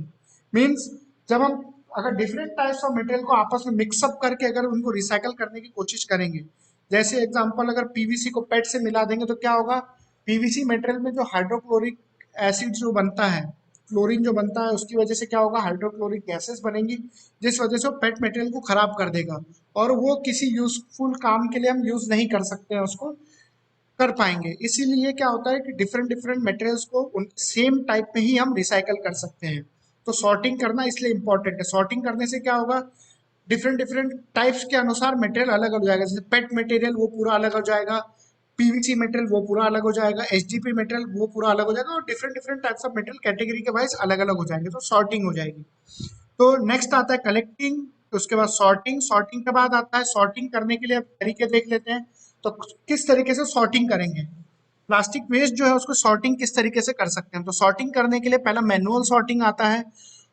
तो manual sorting means इसमें humans को लगाना पड़ेगा, labours को लगाना पड़ेगा, जो labour उसको देख वेस्ट को देख देख करके चुन चुन के प्लास्टिक मटेरियल से वेस्ट को उनकी कैटेगरी के अनुसार उसको अलग अलग करेंगे। तो सॉर्टिंग में आता है पहला manual sorting. Most of the current plastic sorting is done by hand. Simple process, needs very little technology, but it requires very large room, leaves a much room for improvement. Costly भी होता है क्योंकि ज़्यादातर labour लगते हैं इसमें, and inefficient method for sorting. Inefficient method भी है क्योंकि ह्यूमन माइंड इतनी इजीली पता नहीं लगा पाता वहाँ पे कि ये कचरा क्या मटेरियल है। It is difficult to differentiate between resin types used in packaging throughout the visual means of employed by manual sorting. मतलब आंखों से देख करके हम प्लास्टिक मटेरियल को नहीं पता लगा पाएंगे इजीली कि ये क्या मटेरियल है, ठीक है। तो मैनुअल सॉर्टिंग की ये भी प्रॉब्लम होती है हम लोगों को यहाँ पे। तो मैनुअल सॉर्टिंग होने के बाद में आता है micro sorting. Micro sorting means या मैक्रो सॉर्टिंग भी बोलते हैं। There are a specially designed machine that helps in sorting the plastics according to their resin content. Means depending upon the type of resin means type of material, जैसे PVC, HDP, PP different types of materials जो हैं उनके basis पे उनको अलग अलग करती है मशीनें। तो मशीनें किस तरीके से पता लगाती है कि ये मटेरियल जो इसके नीचे मशीन में जो मटेरियल आया है क्या मटेरियल है, तो उसकी दो मेथड्स होती हैं। पहला होता है किस तरीके से वो ऑटोमेटेड वे में काम करती है, तो उसको स्टडी किया गया, तो उसमें पता लगाया गया कि the prospectus of automation sorting of post consumer plastics is done by spectroscopy. तो स्पेक्ट्रोस्कोपी करके हम पता लगा सकते हैं। तो दो टाइप की स्पेक्ट्रोस्कोपी होती है, फर्स्ट होता है नियर इंफ्रारेड वेव्स और सेकंड होता है एक्सरे। नियर इंफ्रारेड वेव्स से means 600 to 2500 nanometres of wavelength. It technically involves irradiating and unsorting unidentified plastics. Means क्या होता है, आप देख रहे हैं कि राइट हैंड साइड में आप स्क्रीन पे देख रहे हो कि कन्वेयर बेल्ट पे प्लास्टिक मेटल्स मूव कर रहे हैं, वेस्ट मूव कर रहा है। तो जैसे प्लास्टिक मेटल मिक्स्ड वेस्ट जब मूव करता है, तो जब ये नियर इंफ्रारेड मीन्स जो इंफ्रारेड वेव्स जो होती है एमिटर होता है, तो जब एमिट करता है 600 टू 2000 डिफरेंट वेवलेंथ में वेव्स को एमिट करता है, जब उसे रिफ्लेक्ट करके जब उसके सोर्स डिटेक्टर तक वो रिफ्लेक्ट करके वेव्स आती हैं, तो उस वेव्स को रिफ्लेक्टर क्या करता है, डिटेक्टर स्टडी करता है कि वेव की वेवलेंथ क्या है। और डिपेंडिंग अपॉन द वेवलेंथ, जैसे आप देख रहे हैं यहाँ पे स्क्रीन पे कि depending upon different types of wavelength बन रही है अलग अलग कलर में, उनके बेसिस पे वो पता लगाता है कि जो वेवलेंथ रिफ्लेक्ट होकर के आई है मटेरियल क्या है। तो वेवलेंथ को हमने डिफाइन कर दिया कि अगर इस वेवलेंथ के बीच में अगर प्लास्टिक रेंज में आता है तो ये मटेरियल ये है, इस वेवलेंथ के फॉर्म में आता है तो ये मटेरियल ये है, इस वेवलेंथ के फॉर्म में आता है तो ये मटेरियल ये है। तो इसी के बेसिस पे हम क्या करते हैं, मशीनें जो है वो प्लास्टिक मटेरियल को आइडेंटिफाई करके उनको सेग्रीगेट कर देती है। नेक्स्ट आता है एक्सरे। इस separating method expose to an unknown plastic to wave, the transmission and reflection from the waves in the form of X ray region of spectrum are studied. X ray के basis पे भी जो एक्सरे का study करके भी हम पता लगा सकते हैं कि ये मटेरियल क्या है। मेजरली जो यूज करते हैं वो NIR मेथड यूज करते हैं, जिससे कि डिफरेंट टाइप्स ऑफ मटेरियल्स क्या हैं वो इजीली पता लग जाते हैं। तो ऑटोमेशन वे में भी हम इसमें जा सकते हैं। पहला होता है मैनुअल सॉर्टिंग, सेकंड होता है ऑटोमेटेड सॉर्टिंग, जिसको हम मैक्रो सॉर्टिंग के रूप में जानते हैं। नेक्स्ट देखते हैं इसके बाद में सॉर्टिंग करने के लिए डिफरेंट टाइप्स ऑफ मटेरियल्स क्या क्या होते हैं। देन द रिसाइकलिंग करने के लिए अब जो स्टैंडर्ड्स बनाए गए हैं, जैसे कि आप स्क्रीन पे देख रहे हो कि कुछ ट्रायंगल्स बने हुए जिनमें एक रिसाइकलिंग फॉर्म में एरो जो है सर्कुलर फॉर्म में मूव कर रहा है, जिसमें 1 2 3 4 5 6 7 तक के नंबर दिए गए हैं। जिसमें फर्स्ट दिया गया है पेट मटेरियल, सेकंड दिया HDPE, third PVC, fourth LLDPE, 5 दिया है PP, 6 दिया है PS एंड 7 दिया है अदर को। ठीक है, तो ये डिफरेंट डिफरेंट टाइप्स में हमने दिया हुआ है। तो फर्स्ट देख लेते हैं पेट को सॉर्टिंग। तो ये जो रिसाइकलिंग के लोगो आप सभी ने देखे होंगे कि different different types of plastic materials के जो प्रोडक्ट्स बनते हैं, उन प्रोडक्ट्स के नीचे इस टाइप के लोगो दिखते होंगे आपको। तो ये लोगो से हम पता लगा सकते हैं कि प्लास्टिक मटेरियल ये किस मटेरियल से बना हुआ प्रोडक्ट है। तो ये एक मैंडेटरी नॉर्म्स है कि जितने टाइप्स ऑफ प्लास्टिक प्रोडक्ट्स जो बनते हैं उसके ऊपर इस टाइप के लोगो को प्रिंट किया जाए कि वो किस मटेरियल से बना गया है। तो और ये जो एरो दर्शा रहा है, ये एरो का मीनिंग ये होता है कि ये रिसाइक्लेबल है। और जो नंबर दर्शाते हैं वो नंबर्स क्या दर्शाते हैं वो देख लेते हैं हम। तो sorting of plastic waste on the basis of types, पहला तो 1 नंबर का मीनिंग होता है polyethylene terephthalate means PET material. ये ज्यादातर आपको स्क्रीन पे इमेजेस दिख रहे होंगे कि पेट मटेरियल की बॉटल, जैसे जो डिस्पोजेबल ड्रिंकिंग बॉटल्स आती है, बिस्लरी की बॉटल आती है जिसमें वाटर की पैकेजिंग होती है, मेडिसिन वगैरह लिक्विड मेडिसिन पैक होकर के आती हैं, जो कुछ जार्स बनते हैं, ये सारे किस मटेरियल के बने होते हैं, पेट मटेरियल के। तो इन सभी मटेरियल्स के नीचे क्या होता है, इनको एक 1 नंबर का इस तरीके का नंबर डाल के इसको रिसाइकलिंग का लोगो दिया जाता है कि मीन्स इस मटेरियल को हम पेट मटेरियल के साथ में ही रिसाइकल कर सकते हैं। मीन्स अगर पेट मटेरियल के साथ में ही इसको कन्वर्ट कर सकते हैं, पेट मटेरियल में ही अगर रिसाइकलिंग करना है तो पेट मटेरियल के साथ में इसको ग्राइंड करके हम वापस से यूज कर सकते हैं। तो ये वो चीज दर्शाती है यहाँ पे। तो 1 नंबर जिसपे भी होता है वो आता है पेट मटेरियल में। 2 नंबर इस टाइप का 2 नंबर का अगर लोगो है किसी में तो वो कहलाता है HDP मटेरियल। तो HDP मटेरियल्स जैसे मेजरली हाई डेंसिटी पॉलीइथाइलिन बोलते हैं उनको। ज्यादातर जो शैम्पू वगैरह की बॉटल, ऑयल पैकेजिंग की बॉटल्स, हैंड वॉश की बॉटल्स, उसके बाद पाइप्स वगैरह, जार्स वगैरह, कंटेनर्स वगैरह, ये किस में बनते हैं, HDP मटेरियल में बनते हैं। तो इनको हम रिसाइकलिंग लोगो 2 का नंबर देते हैं, तो इनको 2 नंबर में कैटेगराइज किया गया है। नेक्स्ट आता है इसके बाद में 3 number polyvinyl chloride PVC।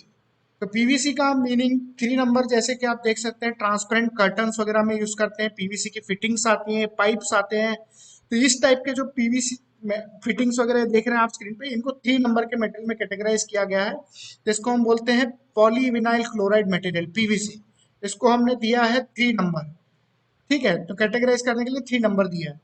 Next देखते हैं हम 4th नंबर। तो 4 नंबर दिया गया है लो डेंसिटी पॉलीइथाइलिन मटेरियल को, LDPE मटेरियल को, जिसमें आप देख सकते हैं फर्स्ट जो different types of films, packaging films, उसके बाद ड्रॉपर्स एंड कुछ ऑयल या लिक्विड केमिकल ड्रॉपर बॉटल्स जो होती हैं वो एलएलडीपी मटेरियल से बनाई जाती हैं।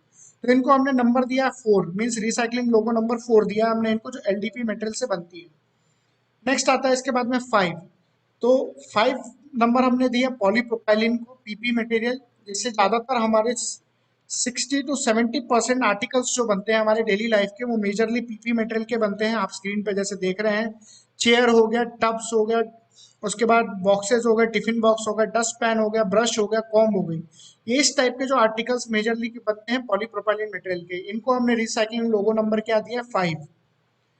नेक्स्ट इसके बाद आता है 6 नंबर हमने दिया पॉलीस्टाइरीन मटेरियल को। तो पॉलीस्टाइरीन मटेरियल को हम बोलते हैं पीएस।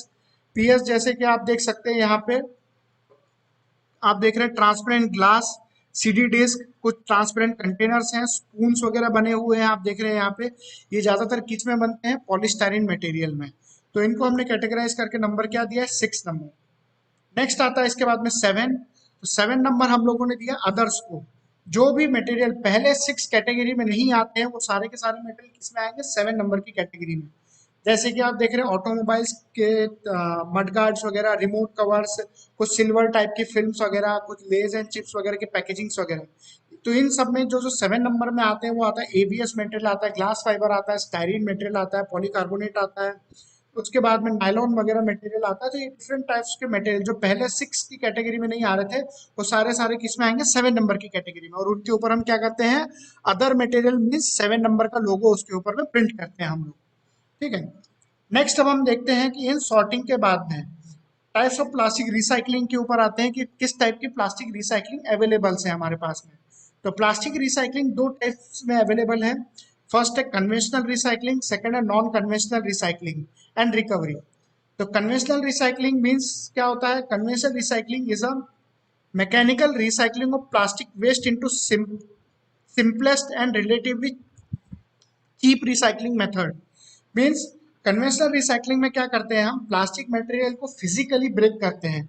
मीन्स उसके प्लास्टिक मटेरियल को क्या करते हैं, तोड़ते हैं छोटे छोटे फिजिकली छोटे छोटे फॉर्म्स में, तो उसको मेजरली मैकेनिकल रिसाइकलिंग बोलते हैं। तो कन्वेंशनल रिसाइकलिंग में स्टेप्स क्या क्या इन्वॉल्व होती है, पहला आता है कटिंग एंड श्रेडिंग।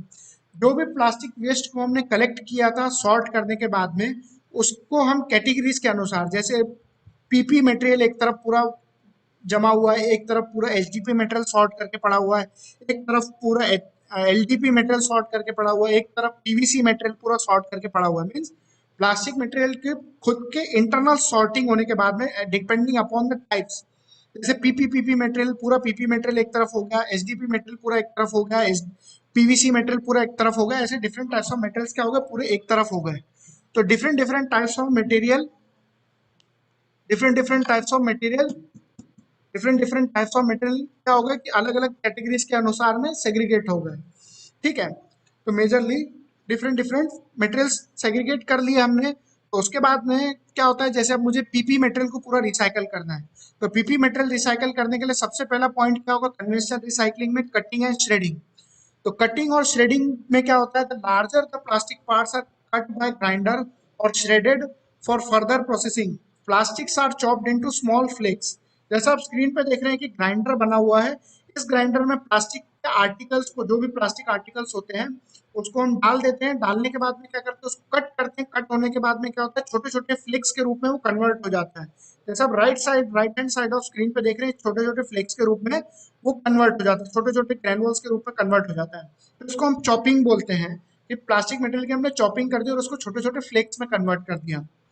नेक्स्ट आता है इसके बाद में श्रेडिंग। श्रेडिंग में क्या करते हैं, ज्यादातर जो प्लास्टिक आर्टिकल जो ग्राइंडर में कट नहीं हो पाते, या ज्यादातर जो मोटे आर्टिकल्स होते हैं उनकी ग्राइंडर में कटिंग नहीं होती है, तो उनको हम क्या करते हैं, उसके बाद में हम उसको क्या करते हैं, श्रेडिंग में करते हैं। जो भी मोटे आर्टिकल्स होते हैं जिनकी ग्राइंडर में कटिंग नहीं हो सकती, उनको हम श्रेडिंग करते हैं। तो श्रेडिंग में क्या होता है, जितने भी मोटे आर्टिकल्स होते हैं, या ज्यादातर जो फिल्म्स वगैरह होती हैं, या ज्यादातर जो मोटे मोटे आर्टिकल्स होते हैं, जैसे कि जिनके प्लास्टिक के लम्प्स बन जाते हैं, उनको हम क्या करते हैं, श्रेड करते हैं। ग्राइंडर और श्रेडिंग में, ग्राइंडिंग में क्या होता है, वो चिप्स के फॉर्म में, छोटे छोटे फ्लेक्स के फॉर्म में कन्वर्ट हो जाता है। और श्रेडिंग में क्या होता है, श्रेडिंग में आप देख रहे हैं right hand side of screen में बड़े बड़े शेप्स में, बड़े बड़े टुकड़ों में कट के गिरा हुआ है यहाँ पे। तो श्रेडिंग में क्या होता है, बेसिकली ये प्लास्टिक मटेरियल को छीलता है। छीलने के कारण आपने देखा होगा 100 का डस्ट जैसा होता है। 100 को छीलने के बाद में जिस तरीके से प्लास्टिक मटेरियल्स जो रहते हैं वो छीलने के बाद में प्लास्टिक मटेरियल्स को बड़े बड़े टुकड़ों में तोड़ देता है। जो श्रेडर ये काम करता है, और फिर इस श्रेडेड किए हुए प्लास्टिक मटेरियल को हम लोग ग्राइंडर में कन्वर्ट कर देते हैं। ठीक है, तो ये श्रेडिंग काम करता है। तो ये पहले हो गई mechanical recycling, cutting and shredding. Next आता है इसके बाद में वॉशिंग एंड कंटेमिनेशन रिमूविंग।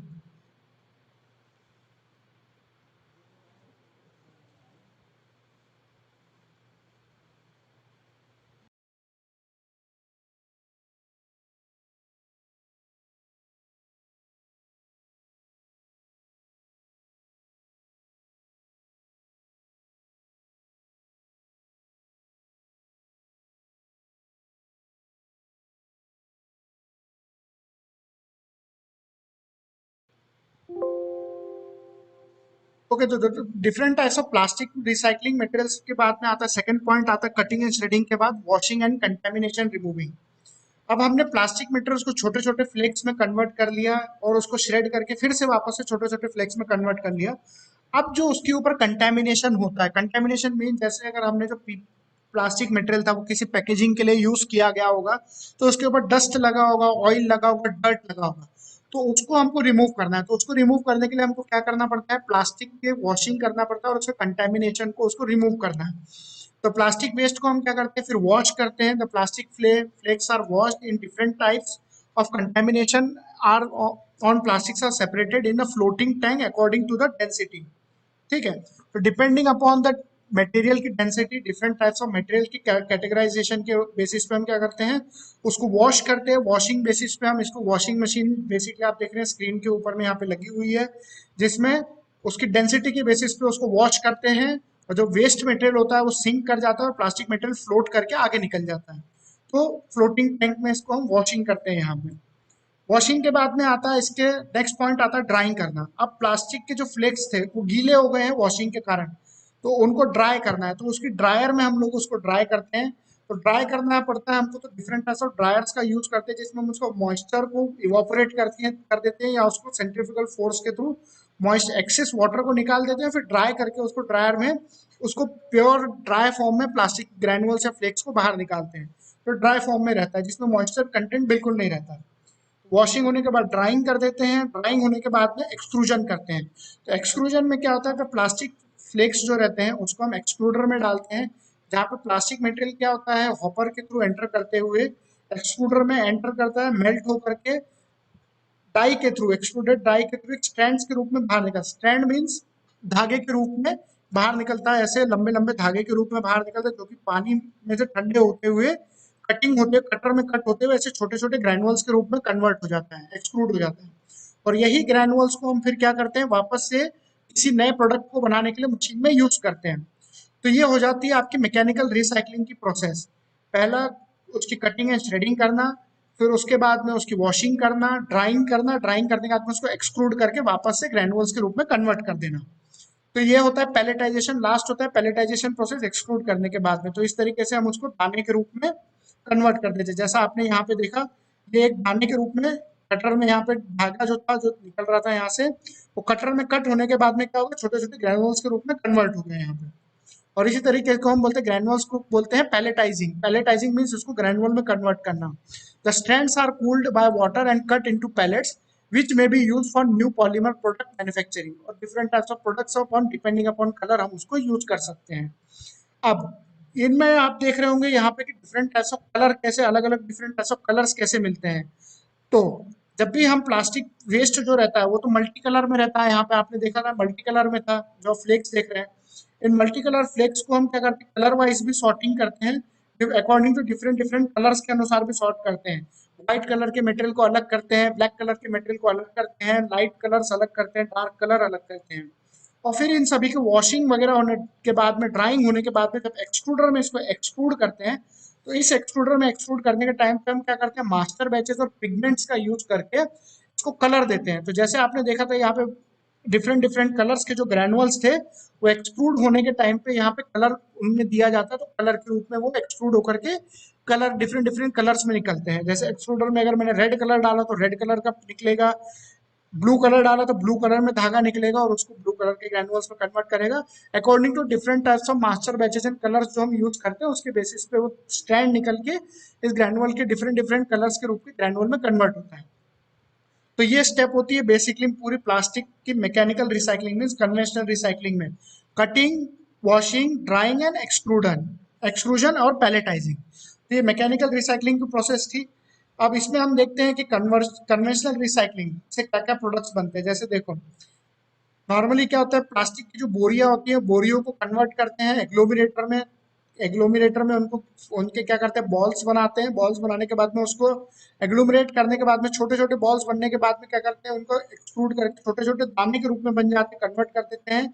और इसी दाने को हम क्या करते हैं, ब्लोन फिल्म के रूप में फिल्म बनाने के लिए यूज करते हैं। आप देख रहे हैं यहाँ पे स्क्रीन पे फिल्म बन रही है, तो ये राइट हैंड साइड पे फिल्म देख रहे हैं आप, ये फिल्म निकल रही है यहाँ से, और इसी फिल्म को हम यूज करते हैं, पैकेजिंग करते हैं और किसी डिफरेंट टाइप्स ऑफ प्रोडक्ट की कवरिंग वगैरह के लिए यूज करते हैं। तो आपने देखा जो जितनी भी प्लास्टिक की बोरियां थी उनको कन्वर्ट किसमें कर दिया, फिल्म बनाने के लिए। तो ये एक बेसिक टाइप ऑफ रिसाइकलिंग हो गई। नेक्स्ट हो गया, आप देख रहे हैं यहाँ पे जैसे जो बोरियां थी प्लास्टिक्स की या गनी बैग जो बैग्स थी, पीपी की बैग्स थी, या जो बोरियां थी उनको कन्वर्ट किसमें किया, नवार पट्टी बनाने के लिए जो कि बेड्स वगैरह में यूज करी जाती है। उसके बाद जो टूटे हुए प्लास्टिक के आर्टिकल्स रहते हैं जैसे चेयर्स वगैरह, उनको कन्वर्ट किया जाता है किसमें, प्लास्टिक के कंटेनर्स या रिसाइकल टब, प्लास्टिक के टब्स बनाने के लिए। मीन सेम प्रोसेस में तोड़ना, ग्राइंडिंग करना, कटिंग करना, वॉशिंग करना, उसके बाद में ड्राइंग करना, ड्राइंग करके एक्सट्रूड करके ग्रैनुअल बनाना, ग्रैनुअल बनाने के बाद में उसको इंजेक्शन मोल्डिंग मशीन से वापस से किसी मोल्ड में एंटर करके या मेल्ट करके नया शेप दे देना। तो इसी प्रोसेस से हमने टूटे हुए प्लास्टिक आर्टिकल्स जैसे चेयर थी तो उनसे हमने क्या बनाया, कंटेनर्स बनाए, प्लास्टिक के टब्स वगैरह बनाए। नेक्स्ट उसके बाद एचडीपी के बॉटल्स को हम कन्वर्ट कर लेते हैं एचडीपी पैलेट्स या एचडीपी बैरल्स एंड ड्रम्स बनाने के लिए। नेक्स्ट आता है कन्वेंशनल रिसाइकलिंग में जो हाउस होल्ड फर्नीचर्स होते हैं उनको रिसाइकल करके हम क्या बना लेते हैं, प्लास्टिक के फ्लावर पॉट्स बना लेते हैं, इस टाइप के आर्टिकल्स बना लेते हैं हम उसमें। ठीक है, तो ये कन्वेंशनल रिसाइकलिंग की प्रोसेस थी। सेम जैसे यहाँ पे देख रहे हैं हम बैटरी बॉक्सेस थे, बैटरी बॉक्सेस को हमने रिसाइकल किया, उसको ग्रैनुअल में कन्वर्ट किया, ग्रैनुअल में कन्वर्ट होने के बाद में इंजेक्शन मोल्डिंग मशीन में डाला, इंजेक्शन मोल्डिंग मशीन में डालने के बाद में उसको क्या किया, हमने छोटे छोटे केसिंग बॉक्स बनाए, केसिंग बॉक्स बनाने के बाद में उसको फिनिशिंग दी, फिनिशिंग करने के बाद में उस पर एल्यूमिनियम की केसिंग लगाई, एल्यूमिनियम की केसिंग लगाने के बाद में उसको वापस से सूटकेस के रूप में कन्वर्ट कर दिया। देखा आपने, तो बैटरी बॉक्सेस को किस तरीके से हमने कहाँ कन्वर्ट किया, सूटकेस में। तो इस तरीके से क्या होता है, आपका रिसाइकल प्रोडक्ट्स बन के वापस से नए प्रोडक्ट में कन्वर्ट हो जाते हैं। तो ये रिसाइकलिंग, प्लास्टिक के वेस्ट जो है उसको रिसाइकल करके हम न्यू प्रोडक्ट्स में कन्वर्ट कर सकते हैं। नेक्स्ट आता है पेट मटेरियल जो रहता है, जितने भी डिस्पोजेबल पेट मटेरियल्स रहते हैं जैसे वाटर बॉटल्स जो पेट्स की आती हैं उनको हम किस में कन्वर्ट करते हैं, फ्लेक्स में कन्वर्ट करते हैं। और इन्हीं फ्लेक्स से हम क्या करते हैं, फाइबर वगैरह बनाते हैं, फाइबर स्पिनिंग मेथड से फाइबर बना लेते हैं। या जो रेड कारपेट आप देखते हैं वो भी पेट मटेरियल का ही बना होता है, पॉलिस्टर मटेरियल का बना होता है। कुछ टॉयज में भी कन्वर्ट करते हैं और मैट्रेसेस वगैरह में फिलिंग के लिए भी यूज करते हैं और पॉलिस्टर मटेरियल बनाने के लिए भी यूज करते हैं। ठीक है, तो पेट मटेरियल का इस तरीके से यूज किया जाता है रिसाइकल करके। नेक्स्ट अब देखते हैं non conventional recycling and recovery method. Non conventional recycling process में आते हैं, फर्स्ट आता है co processing in cement kilns and energy recovery. Means cement plant में इसको एनर्जी के रूप में यूज करना, बर्निंग करने के लिए, बर्न करके उससे एनर्जी लेना, मीन्स हीट एनर्जी लेना। उसके बाद में conversion into fuel and construction of asphalt road. Asphalt road means उसको रोड में कन्वर्ट करना। तो देखते हैं पहले non conventional recycling and recovery. तो को processing in cement plants and energy recoveries. तो रिकवरी ऑफ एनर्जी, जो जितने भी प्लास्टिक वेस्ट जो होता है, जो सिंगल यूज प्लास्टिक होता है या बैग्स होती है वगैरह, इन सबको हम कहाँ यूज कर सकते हैं, all types of plastic waste laminated mixed and uncleaned and can be co-processed in cement plants, a partial replacement of coal। कोल के रूप में यूज कर सकते हैं वहां पे, मीन्स ऐसा हीट जनरेट करने के लिए। तो सीमेंट प्लांट में जहाँ पे हीट जनरेट करना है वहां पे हम इस प्लास्टिक मटेरियल को बर्न कर सकते हैं कोयले की जगह पे। तो एक स्टडी पता करी गई थी कि एसीसी का सीमेंट प्लांट में स्टडी करी गई थी कि वहां पे प्लास्टिक मटेरियल को जलाया गया तो जो calorific value 1 kg of plastic से मिली मेगा जूल्स में, तो 1 kg ऑफ प्लास्टिक को बर्न करने पे जो हमको कैलोरीफिक वैल्यू मिली वो 45 मेगाजूल्स तक मिली कैलोरीफिक वैल्यू, वही एनर्जी मिली। और वही अगर हम 1 kg ऑफ कोल बर्न करते हैं तो 29 मेगाजूल्स ऑफ एनर्जी मिलती है। मीन्स अगर हम देखा जाए तो कोल से 29 मेगाजूल्स ऑफ एनर्जी मिलती है पर केजी बर्न करने पे, वही अगर हम 1 kg ऑफ प्लास्टिक बर्न करते हैं तो 45 मेगाजूल्स ऑफ एनर्जी मिलती है, मीन्स कैलोरीफिक वैल्यू मिलती है उसकी। तो ये बेसिकली इससे ये पता लगता है कि कोयले को जलाने के बजाय अगर हम प्लास्टिक को बर्न करेंगे वहां पे तो ज्यादा हीट जनरेट होगी, और वही हीट एनर्जी को हम ज्यादातर यूज करके सीमेंट प्लांट में यूज कर सकते हैं। तो all types of plastic waste को हम सीमेंट प्लांट में रिप्लेस कर सकते हैं कोयले के साथ में। मीन्स कोयले के जगह पे हम उसको यूज कर सकते हैं बर्निंग करने के लिए। तो एनर्जी रिकवरी हो गई आपकी, प्लास्टिक वेस्ट जो जनरेट हुआ था उसको बर्न करके हमने करके हीट एनर्जी डेवलप कर ली जो सीमेंट प्लांट में यूज हो गई। नेक्स्ट अब हम देखते हैं डिफरेंट टाइप्स ऑफ स्टडी करी गई कि different different types of plastic material को अगर हम बर्न करते हैं तो कितनी कैलोरीफिक वैल्यू मिलती है। तो स्टडी में ये पता लगा कि पॉलीइथाइलिन मटेरियल में हमको ज्यादातर एनर्जी मिलती है 46 मेगाजूल्स पर केजी के ऊपर में कैलोरीफिक वैल्यू मिलती है। सेम पॉलीप्रोपाइलिन मटेरियल में 44 मेगाजूल्स पर केजी पे मिलती है। पॉलीएमाइड में 32 मेगाजूल्स और पेट में 22 मेगाजूल्स पर केजी पे। और कोल में कितनी मिलती है हमको 29 मेगाजूल्स पर एनर्जी। बट जितना भी हमने थोड़ी देर पहले देखा था कि जो भी प्लास्टिक मटेरियल है उसको बर्न करने से टॉक्सिक फ्यूम्स निकलती है, लेकिन टॉक्सिक फ्यूम्स कब नहीं निकलती, ये मेजर पॉइंट है यहाँ पे। Non toxic emission operational temperature greater than और equal to 2000 degree Celsius. Means जब 2000 डिग्री सेल्सियस के टेम्परेचर पे अगर हम प्लास्टिक को बर्न करते हैं, जलाते हैं, तो उसमें से टॉक्सिक गैसेस नहीं निकलती हैं। ठीक है, नॉर्मल एटमॉस्फेयर में जब हम प्लास्टिक को जलाते हैं तो क्या होता है उसमें टेम्परेचर 2000 डिग्री सेल्सियस तक नहीं आता है, जस्ट वो बर्न करता है, इसलिए वहां पर टॉक्सिक गैसेस निकलती है। लेकिन जब हम 2000 डिग्री सेल्सियस के टेम्परेचर पे जब प्लास्टिक को बर्न करते हैं तो उसमें से टॉक्सिक गैसेस नहीं निकलती है। ठीक है, तो ये एनर्जीज की स्टडी वहां पे करी गई कि प्लास्टिक मेटल को बर्न करके हम प्लास्टिक सीमेंट प्लांट में एनर्जी की रिकवरी के रूप में यूज कर सकते हैं। नेक्स्ट देखते हैं नॉन कन्वेंशनल रिसाइकलिंग में कन्वर्शन इनटू फ्यूल। फ्यूल में कन्वर्ट करना मीन्स उसको एक ऑयल के रूप में कन्वर्ट करना, उसको हम पायरोलिसिस मेथड बोलते हैं। इस पायरोलिसिस मेथड में क्या करते हैं, in the absence of oxygen, जहां पे ऑक्सीजन का यूज नहीं होता है वहां पे हम प्लास्टिक मटेरियल को क्या करते हैं, बेक करते हैं। बेक करते में से क्लोज कंटेनर के अंदर में उसको हम हीट अप करते हैं, गर्म करते हैं, जहाँ पे ऑक्सीजन नहीं होता है। तो उसी ऑक्सीजन के एब्सेंस में क्या होता है, प्लास्टिक मटेरियल क्या होता है, अपने अपने केमिकल कंस्टिट्यूएंट्स में सब्सटेंसेस डिफरेंट डिफरेंट केमिकली वो डाइल्यूट होता है वहां पे, और अलग अलग कंस्टिट्यूएंट्स में टूटता है, वहां पे केमिकली उसका डिफॉर्मेशन होता है, जिसकी वजह से वो गैसेस के रूप में कन्वर्ट होकर के डिफरेंट डिफरेंट ऑयल्स के रूप में कन्वर्ट होता है। तो जैसे हमने पढ़ा था फ्रैक्शनल डिस्टिलेशन मेथड, सेम चीज यहाँ पे अप्लाई होती है उस गैस को वापस से ऑयल के रूप में कन्वर्ट करने के लिए। तो प्लास्टिक से हम क्या कर सकते हैं, फ्यूल में वापस से उसको कन्वर्ट कर सकते हैं। तो पायरोलिसिस मेथड के यूज करके भी हम क्या कर सकते हैं, उसके अंदर फ्यूल में कन्वर्ट कर सकते हैं वापस से प्लास्टिक मटेरियल को। मीन्स एक वेस्ट ऑयल बन सकता है, डीजल ऑयल, जिससे कि हम किसी चीज को जलाने वगैरह के लिए यूज कर सकते हैं।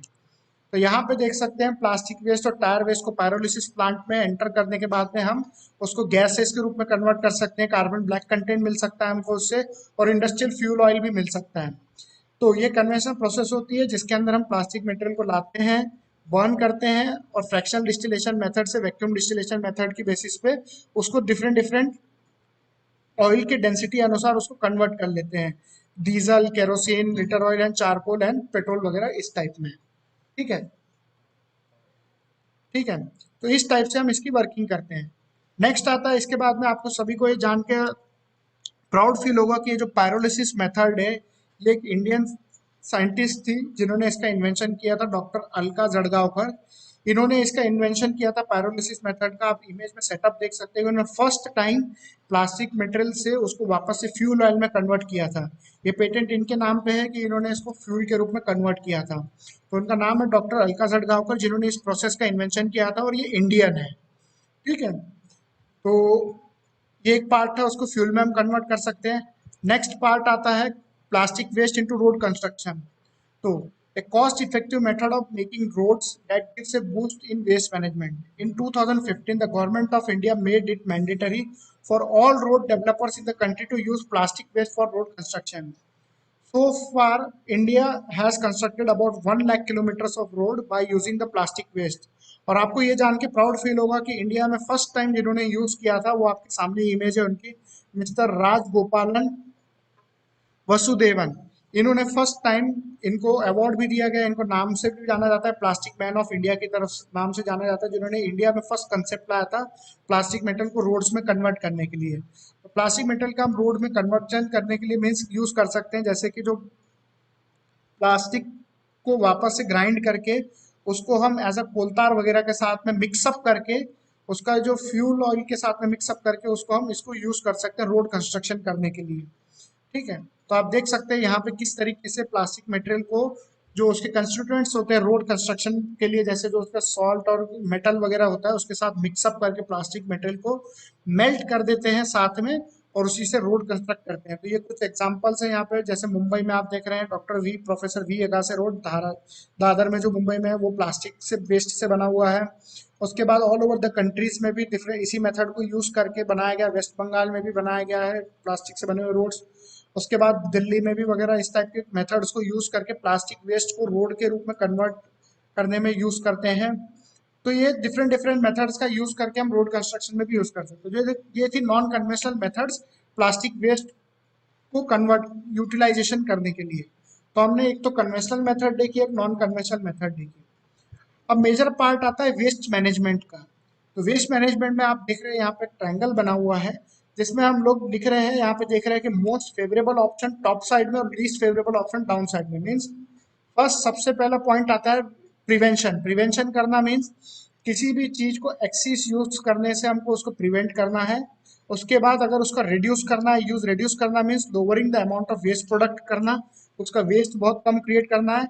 अगर वेस्ट बनता भी है तो उसका रीयूज करना है हमको, reusing the material repeatedly. Reuse भी नहीं हो पाता है तो उसको रिसाइकल करना है, using the material to make a new product, recycle करके उससे नया प्रोडक्ट बनाओ।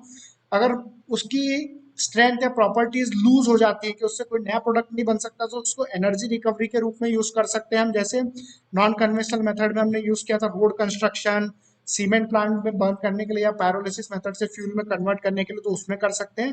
और सबसे लास्ट ऑप्शन बचता है कि अगर इन सभी को ऑप्शन के लास्ट, सबसे लास्ट ऑप्शन बचता है लैंड फिलिंग। जो भी वेस्ट बचता है, अगर इन सभी मेथड से वो एक बार प्रोसेस हो चुका है, अब उसके बाद में उसमें कोई कन्वर्जन नहीं हो सकता, उससे एनर्जी रिकवरी नहीं हो सकती, तो उसको हम safe disposal of waste in landfill के रूप में यूज कर सकते हैं। तो मेजरली हमको सबसे पहला ऑप्शन प्रीफर करना चाहिए रिड्यूस करना, या उसके बाद रीयूज करना, फिर उसको रिसाइकल करना, या रिसाइकल करने के बाद में उसको रिकवरी करना। और ये सारी चीजें नहीं हो पाती है तो उसके बाद में सीधा लैंडफिल में करना। तो means first preferable option reduce, reduce नहीं होता तो रीयूज, रीयूज नहीं होता तो रिसाइकल, रिसाइकल नहीं होता तो रिकवरी, रिकवरी नहीं होता तो लास्ट लैंडफिल के रूप में यूज कर सकते हैं। ओके, तो ये कुछ बेसिक हमारा आज का डिस्कशन था स्वच्छता पखवाड़ा के अंदर में। एक स्वच्छता के ऊपर में हमने एक वेबिनार किया था। तो होप करता हूँ कि आज सभी को इसके बारे में समझ में आ गया कि प्लास्टिक वेस्ट मैनेजमेंट किस तरीके से किया जाता है। और हम आप सभी से ये उम्मीद रखते हैं कि आप इस स्वच्छता पखवाड़ा में जो हम लोगों ने आपको बताया, जो सीख दी, उसको आप अपने घरों पे अप्लाई करेंगे। जो सूखा कचरा, गीला कचरा, उसको घर पे ही सेग्रीगेट करेंगे, प्लास्टिक वेस्ट को अलग रखेंगे, डिफरेंट टाइप्स ऑफ वेस्ट को घर के लेवल पे ही सॉर्टिंग करके अलग कर देंगे, जिसकी वजह से उससे जो रिकवरी हो सकती है, या जो वेस्ट रिसाइकलर्स के पास में जब वो जाएगा तो उनको इसको वेस्ट को सेग्रीगेट करने में दिक्कत नहीं होगी, और वो ज़्यादातर इनिशिएटिव्स लेंगे लोगों के घर से प्लास्टिक वेस्ट को पिकअप करके उसको रिसाइकलेबल प्रोडक्ट को कन्वर्ट करने के लिए। और इसी को अगर हम एक अगर सस्टेनेबल वे में अगर अपने घर के लेवल पे ही अप्लाई कर लेंगे, तो क्या होगा कि आने वाले फ्यूचर में हमको जो वेस्ट दिख रहा है मार्केट में, जो हमको कचरा दिखता है, वो कम दिखेगा, और इसी तरीके से वेस्ट कम जनरेट होगा, और हमारा एनवायरनमेंट जो है हमको ज़्यादातर सपोर्ट करेगा और ज़्यादा ग्रीन दिखेगा, है ना। और इसी से हमारा आसपास का जो सराउंडिंग है वो ज़्यादा क्लीन दिखेगा। एक महात्मा गांधी का कोट था कि to be the change that you wish to see in the world. Means सबसे पहले जो हम वर्ल्ड में देखना चाहते हैं चेंज को, उसको सबसे पहले खुद पे अप्लाई करें। मीन्स अगर हम हमारे आसपास के सराउंडिंग को क्लीन देखना चाहते हैं, या हमारे एनवायरनमेंट को क्लीन देखना चाहते हैं, तो किसी दूसरे पे डिपेंडेंट होने के बजाय सबसे पहले उसको खुद अप्लाई करिए, उसको खुद अपने जीवन में लाइए, कि खुद उसकी साफ सफाई करिए, खुद उसको सेग्रीगेट करिए कचरे को, खुद उसका वेस्ट मैनेजमेंट अच्छे से करिए। तब जा करके हम उस वर्ल्ड को आगे उसकी सीख दे करके उसको आगे बढ़ा सकते हैं। तो आप सभी का धन्यवाद आज के इस वेबिनार में पार्टिसिपेट करने के लिए, देखने के लिए। मैं Akshay Khatod, assistant technical officer CIPET Korba की तरफ से आप सभी का धन्यवाद करता हूँ। Thank you.